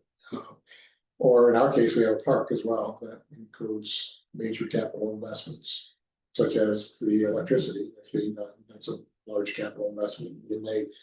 Up till now, there's been no plan for how all this adds up to something. You know, the question comes up, do you work on this building? Do you build a new building with Mr. C's? I mean, there's all these different possibilities here for spending large sums of money, and it only makes sense that you do that in some planning context. So that's part of the effort here, I think, is to get a capital improvement plan together. It would not be as complicated as if we were in the city of Traverse City, but there's a lot of major capital projects to be discussed here in the township. For example, with this building, a new fire station. The fire chief's here, I think. There's a lot. Yeah, there's a lot. But I agree with you that there's been, I noticed it a lot at the Whitewater Township Park, things that money was spent on, and I kind of look at it and I'm like, why wasn't this done before that? And why was money put toward that one? So it doesn't mean this, and that's what's missing in this township, is we don't have this comprehensive plan that says we only have so much money. Right. And where's it coming from? And then, you know, as a board, we should be able to prioritize when we put our budget together, where we're gonna spend the money. Right. As part of that, CIP is listing assets and their conditions as well. Exactly, yeah. So I think that this sounds great, just based on some of the things that we have had to deal with in just the last 6 months. It has been really clear to me that there is not a project prioritization that is looking at, we have this much money in this time frame. What are the priorities? Why is it a priority? Who will benefit from us addressing the concern? Because there's more problems than money around here. And making sure that there's a discernible benefit that is articulated and documented. Because what I see is projects with no business case. And so I have no idea if it's gonna save me on the back end, or if it's just pleasing to a certain sector of the community. And it's not right. I think there's plenty of evidence in the past that certain things were focused on and other things were not focused on. And I don't think that serves the broad community in a fair manner. I think it's concerning me, and I just, you know, and we've had to undo some things in the last 6 months. And part of that is poor decision making, but also poor monitoring of project status to deliverables and requirements. And I would think that this would help us, because I see things like score sheets and, you know, figuring out how to address risk of projects. You know, that's another big thing, is some projects are riskier regarding successful execution, yes or no? You know, is it a risky project that there's a good chance of it not yielding the benefit that it was chosen for? So to me, this makes a lot of sense. This is how businesses run. This is not how we've been running the township. Randy, I feel like we got some feedback when we were doing the workshops for the master plan on some of these topics. So we got a little bit of a starting point in terms of public input. The people weighed in on the importance of different things. That's good. And then also in your packet is the feasibility study that was done by CTAE a couple of years ago. That began to take a look at these kinds of issues and get a conclusions, but it does show the kind of topics that are important for the township. Is it's expanding this building or not? New fire department, new fire building, where? There's the Cram Road site, is that the best site? you know. Lots of questions out there and not many answers. And it all does tie into the master plan because you're talking about. Land use around it, you know, we're talking about potentially, I mean, water and sewer is always difficult, because it's expensive, but. We've got the tribe with their water system running down 172. There's mention in here of a water tank, there's lots of stuff. And this may be an area where we need some other additional engineering and architectural support to carry this conversation farther. So and one thing too that I think is important is that.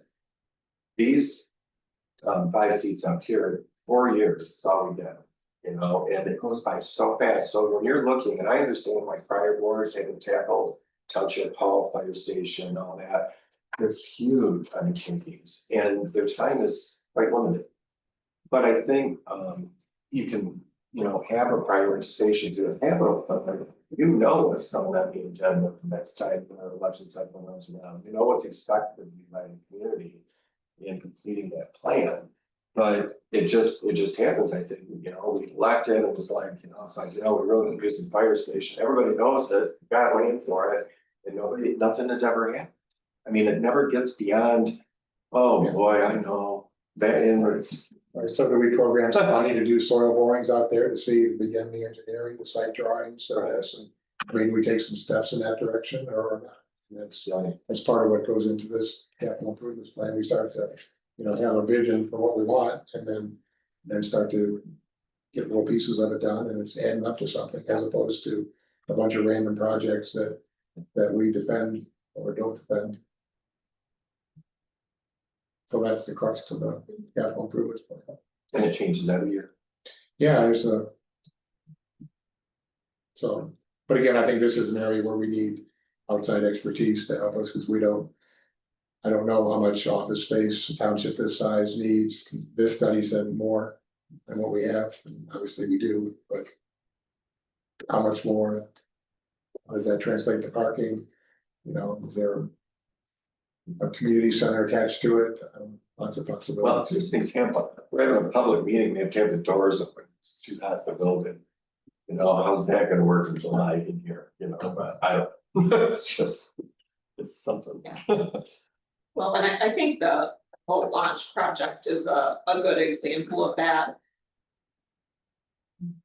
Project was done. And certain things were achieved, but certain other things were displaced and not tended to. And there was no plan for how to close the gap on that, right? I mean, the whole project had a significant cost overrun.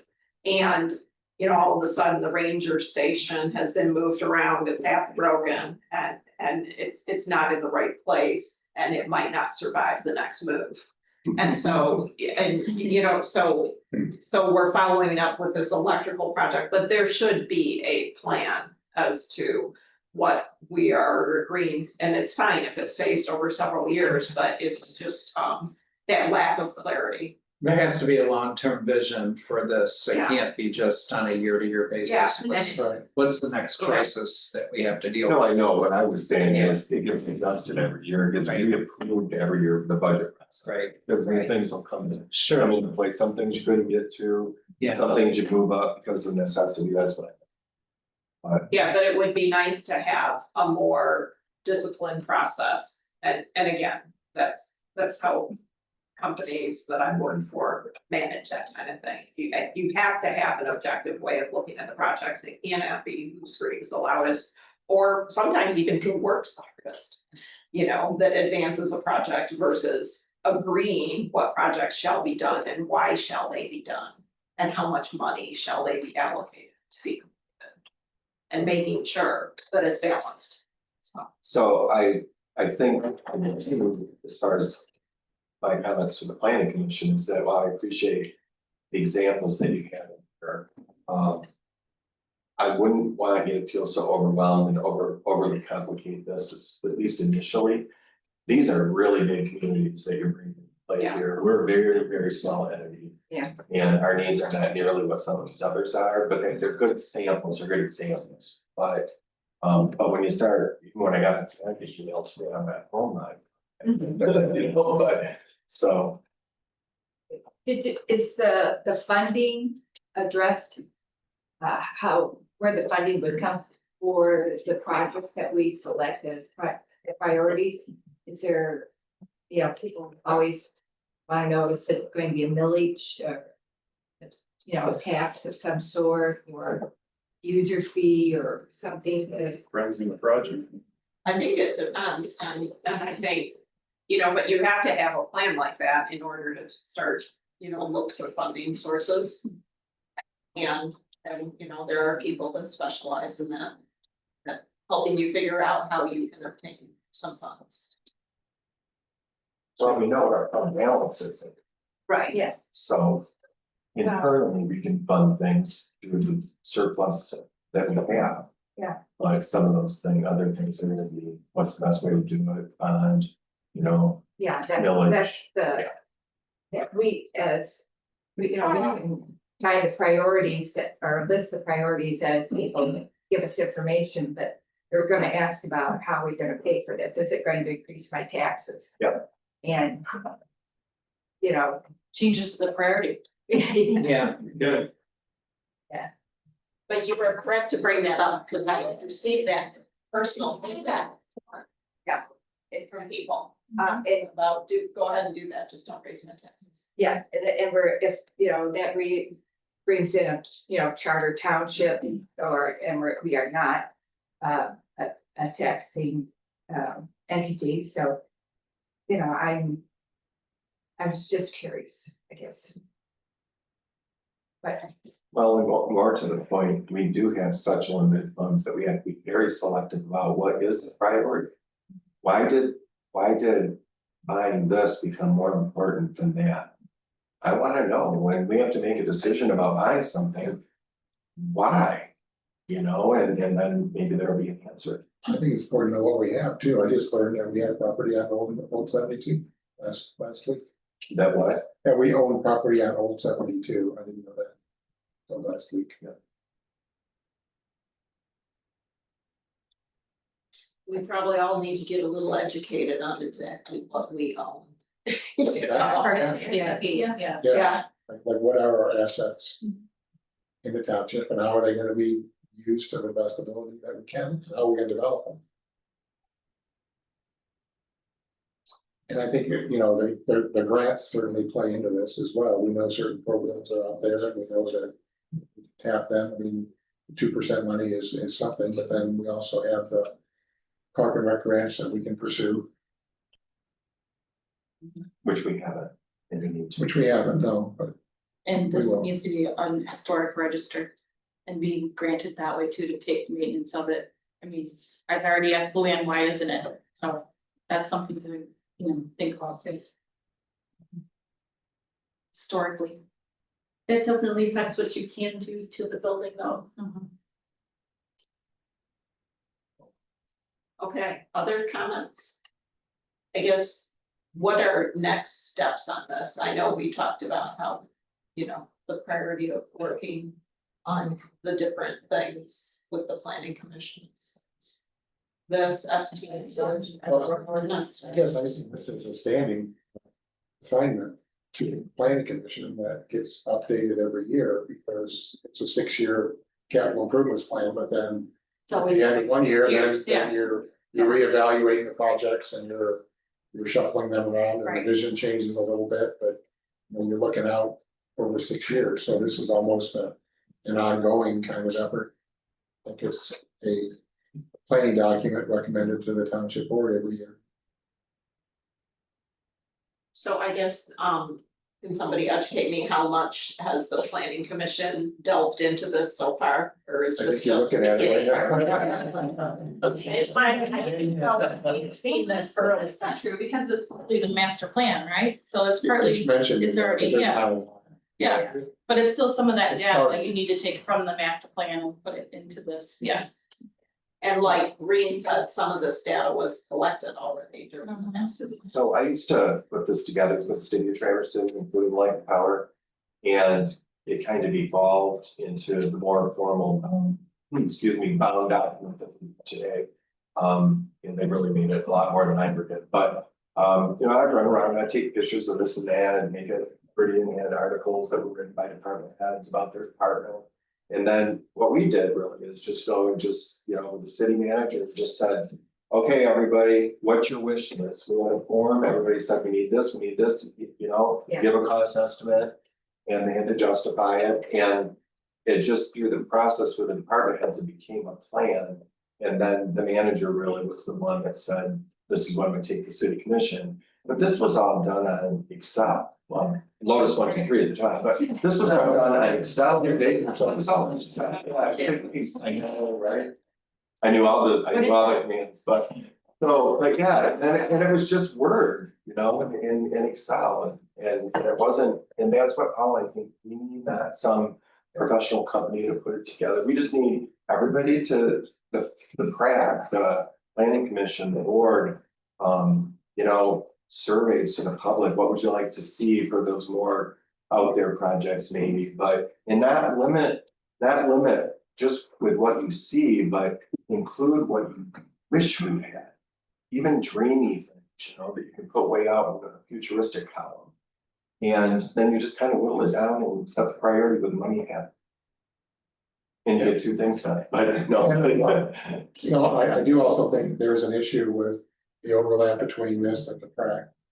And their planning and their work on the 5-year capital improvements plan, or their 5-year rec plan. Right. So that's something to be reconciled as well. Seems to me that both need to get integrated. Yep. Can't be working off two lists. And fire department too, all has to be integrated. And it is true, fire's a little bit different because they have some of their own funds based on all the taxes. But it still goes through the same process. But it still should go through the same process. Yeah, I know. And I would think that the public would really welcome seeing all that information. So they could see what were the ideas for improvement to the community and then what is chosen. For your saying, like when you firm it up for a given year. And I agree, you can do this and just be careful not to overthink it or get overwhelmed by it. Yeah, that's fine, just. So just to hear what I'm hearing, looking at this capital improvement plan, but there's two other plans that you want to kind of merge with that? Well, there's already a 5-year recreation plan that's in place now that's expiring at the end of the year. And then, I think that's the only. Fire department has. The fire department.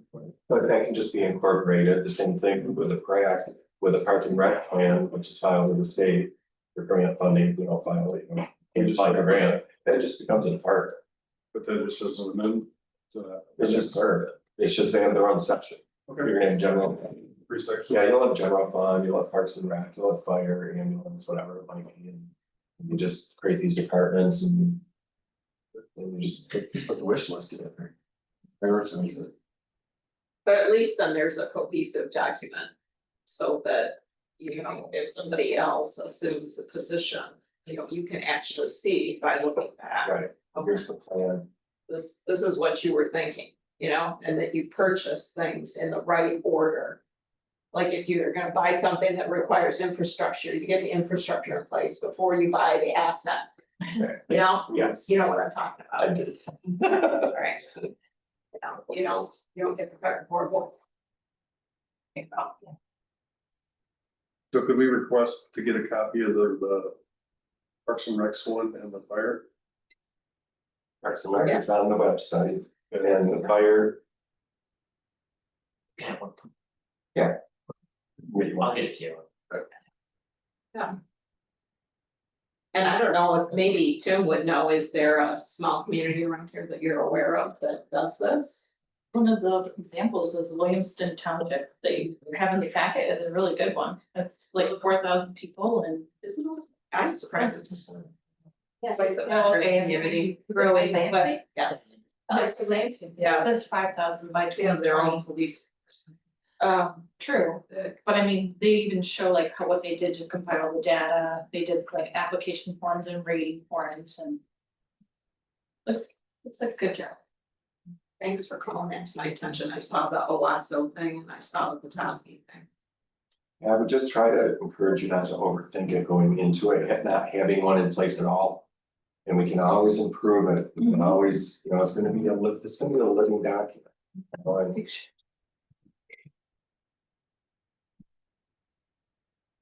Okay, any other comments on that discussion? I have one that relates to a little bit, but correspondence. How are we going to, for like our committees and with the planning commission, when we discuss these, like the short-term rentals and, improvement plan, as you guys get these correspondence, how do we get that? How do you mean? Right.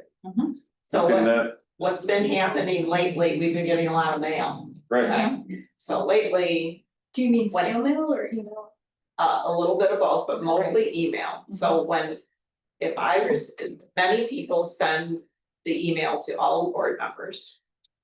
And then Wendy actually look, if they send it to one person, or if I can't tell if it went to everybody, if any of us receive something, we're supposed to copy each other. And then Wendy puts it in the book, just to make sure people got it. You know, people might get duplicates occasionally, but it's better to have duplicates than missing. Technically, it's supposed to come from some non-board member, but we don't have, you know, extra staff to be spreading it out. We're just- Yeah, so Right. it doesn't look like it's. So we're supposed to have like a mailbox, is what you're saying. Right. We don't have it. Right.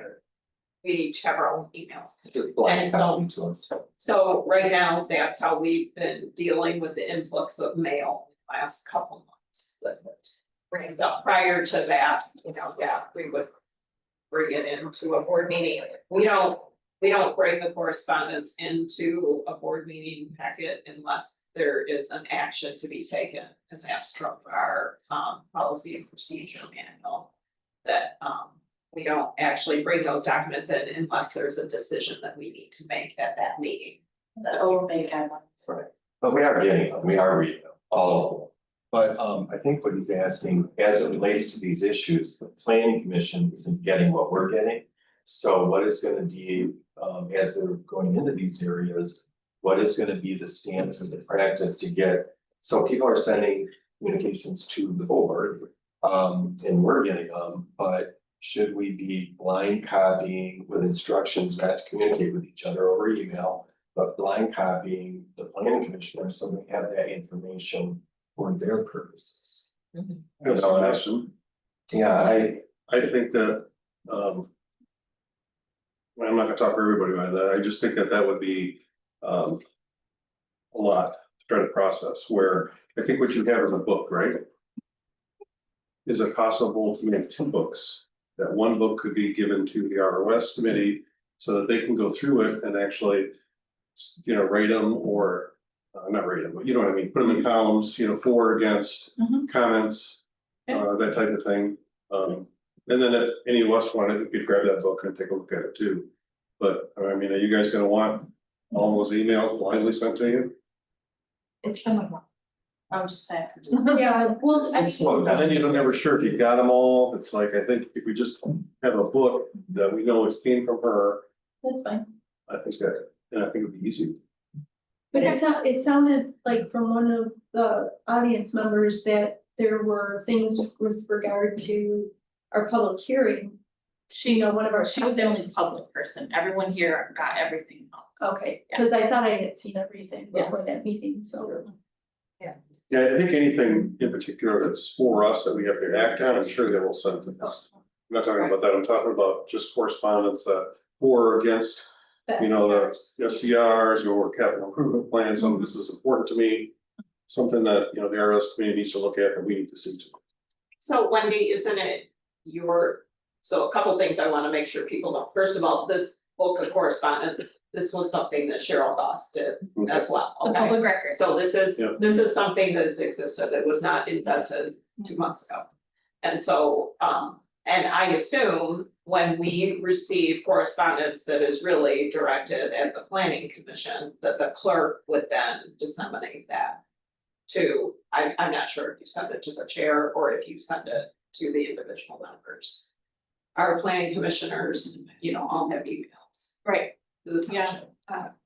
I would assume it would be sent to the chair. Yeah. For them to, Yes. yeah. Yeah, and again, I would assume that you would follow the same guidelines. You can share it amongst your team, but then you only add it to your agenda and your meeting packet if there's an action to be taken Directly related at to that that meeting. meeting, yeah. And it does not need to be read aloud. This one. Isn't that creating a lot of extra work though? If you're mailing it to Keith and he thinks it needs, well, it should be disseminated to everybody on the planning commission. Well, then If it's it'll go out in public. the packet. Yeah, so. Yeah.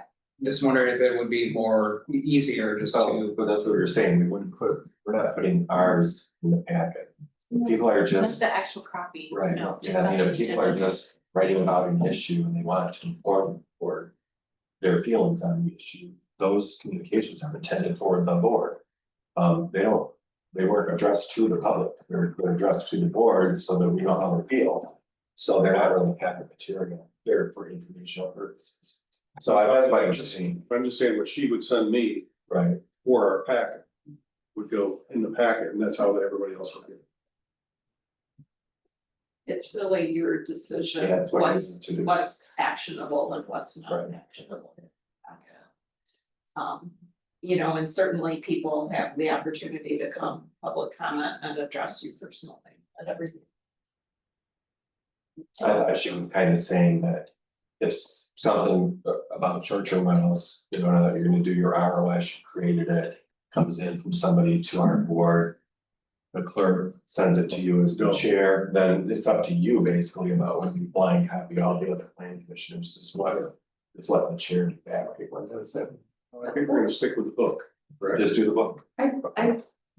I would actually prefer to have it electronically so that I can put it into a spreadsheet and track everything. And I think the book is a great idea, but in terms of logistics and everything, I think for the ROS, if you could just CC me on the topics that the ROS is gonna be studying. That way I can kind of condense it and put it into my spreadsheet. Okay, let's hope there's not a ton. Even if there's a ton, that's okay. I mean, it's actually, the more the better, right? In How terms much of input, yeah. correspondence would you guess there is? Well, like she said, there's already been 80 pages. So Was that already in the that's from the Adobe file? last month. So, Is it already in the Adobe file or is it? no, it's in, It would have to be copied. Yeah, and it's individual. yeah, How far does that book go back, Wendy? forever. How big is it? It's a binder. It's a binder, but. Is it they in issue date you order or is it It's in in date topic order. order? It's in date. It's old as date order. Yeah. So. Guess we could pick a cutoff date. Well, you know, this whole discussion about that recent, large amount of communication is, you know, whenever you're ready to consume that information and use it. then Yeah, that's available. That's when you can get Mhm. it. But, you know, yeah, it's slowed down now, but, you know, I mean, I can't remember how many. Of that kind of correspondence I got in the past week, maybe two. But it also includes any other correspondence that maybe wasn't the board, it's like AIS and all that too. Yeah, or the other stuff. Well, but. So somebody would have to go through it and pick out what we want them for. Right, and you guys might need to. I don't know, maybe think about it a little bit more. Yeah. How you wanna keep track of that. Wendy's responsibility to notify you if there's something pertinent to the planning commission. But we knew you weren't ready to consume all of that yet. Yeah. So Oh, it was on. when you're ready to consume it, and Yeah. do something with it. Well, it's better it's all in one spot because we know we have it. Yeah. All right, so we'll talk about that, meeting on how you guys want to get the information. All right, next thing on this was private road ordinance. We've kind of talked about this a few times. I'm not sure if we need additional discussion on that at this point. Except. Nope. Our marching orders. Is that? Think we know our marching orders? There's some correspondence on that too. Oh, well, good to know. All right, board and PC comments discussion, so we've had a lot of comments and discussion. Is there anything else that anybody has that they wanna throw out on the table and talk about related to the PC?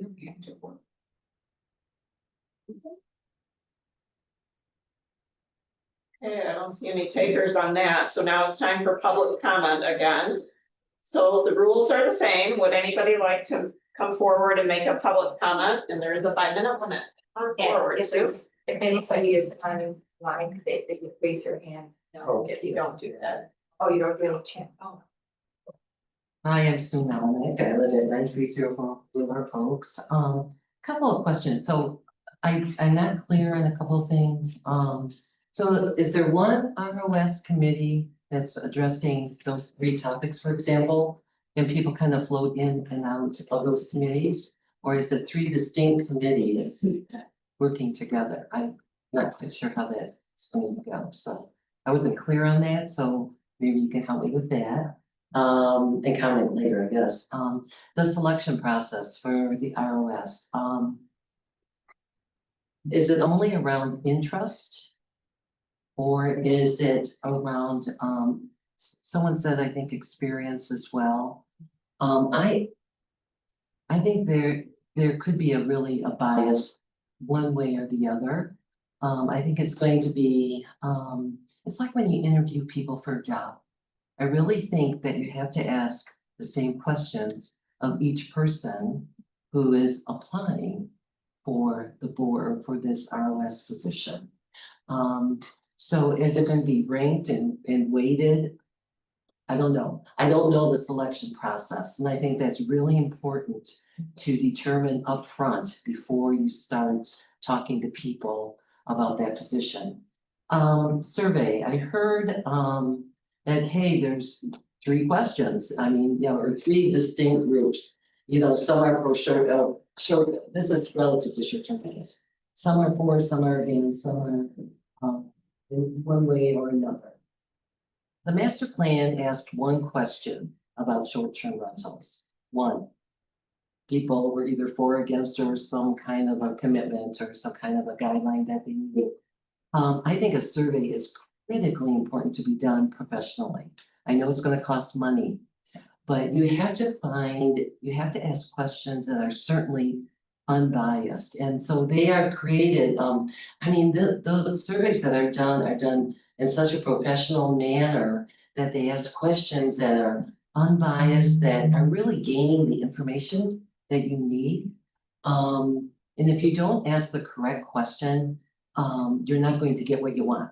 Okay, so I think that's really important. I also think that at least you're going to need 9 months to do short-term rentals, because if you only meet, for example, once a month, that's 6 times you meet, you're not going to be even close to getting what you need, in my opinion. Capital plan, Tim, I really like your comments. I really like how you can go to the prac or go to the fire department, you know, have them get their wish list to you all, and then determine, okay, does this make sense? How much is it going to cost? Let's prioritize. I like that a lot. I like the process that you have made a comment on, and I think it's really important to work from 1 document.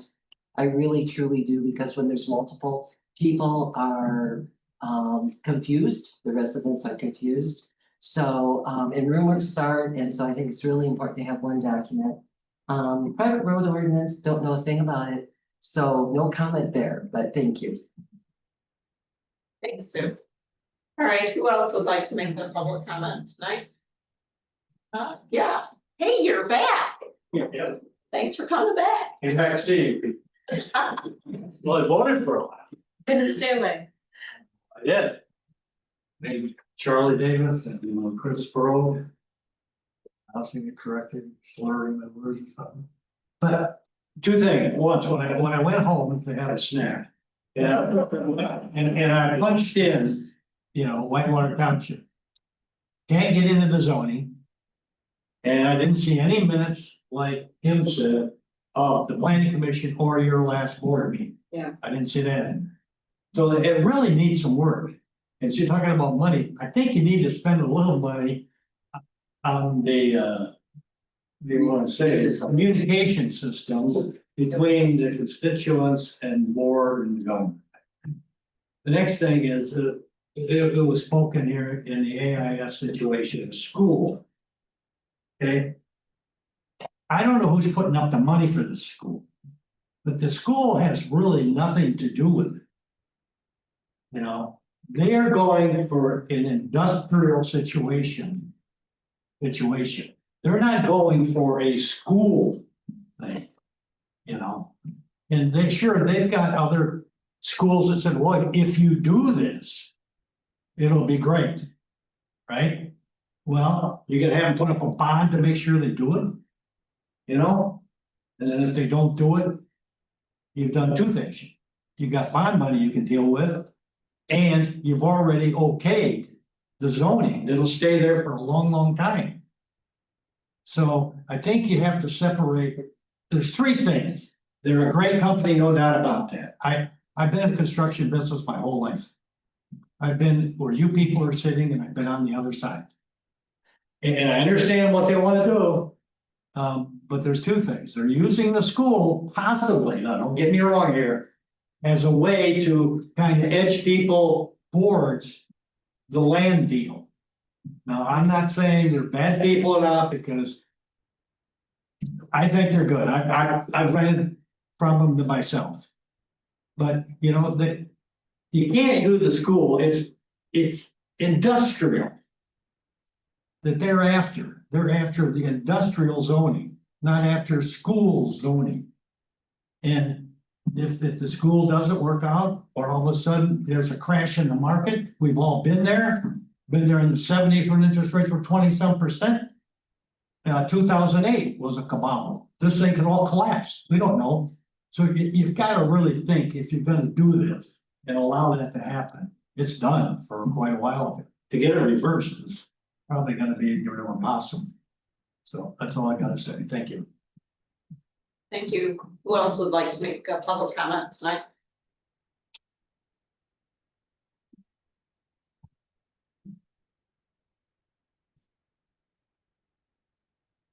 Kim Angus, I just want to reiterate a little bit what Charlie said, with the packet, you had, I'm sure it's just a new board, new PC thing, but you had two different agendas, they didn't match, they were in opposite order.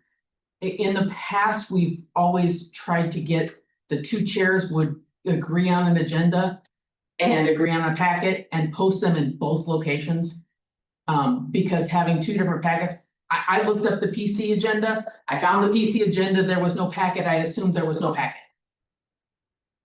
Because there was absolutely no way for me to know that there was a packet somewhere else randomly on the website. So just for transparency and for the public, so the public can be prepared. And so your board and planning commissioners can be prepared. If you don't know that there's a packet, you can't have read it. I'm gonna ask you again on the correspondence, speaking specifically to the planning commission. Who's reading the emails? If you're going to have a rule that says you're only receiving relevant emails, who's reading every single one of the emails? Because nothing should ever come in this building that isn't read. I don't think Wendy wants that job. I'm just guessing of actually reading every piece of mail that comes in here. I do read every mail, actually. Okay, if email or letters are addressed to the planning commission, they need to go to the planning commission. And if they've gone to the planning commission in June, they should be in the June packet. Just that simple. It's nice that there's a backup in Wendy's office of everything, but being able to 3 months later go back and find all the relevant emails to a specific topic, that's just not gonna happen. So if it goes out every month with the packet, then everyone has had an opportunity collectively to at least have seen that input. And then you don't have the scattered who sent what to whom when. It came in June, it's in the June packet, if it makes it by the deadline. If it doesn't make it by the deadline, it goes in the July packet. It's just a way to be more transparent with the public. It's also a way to make sure that the public knows that they were heard, that you acknowledge that their letter came in. When it's stuck in a book, yeah, great, you know where to find it. but is anybody ever going to? Thank you. Does anybody else want to make a public comment?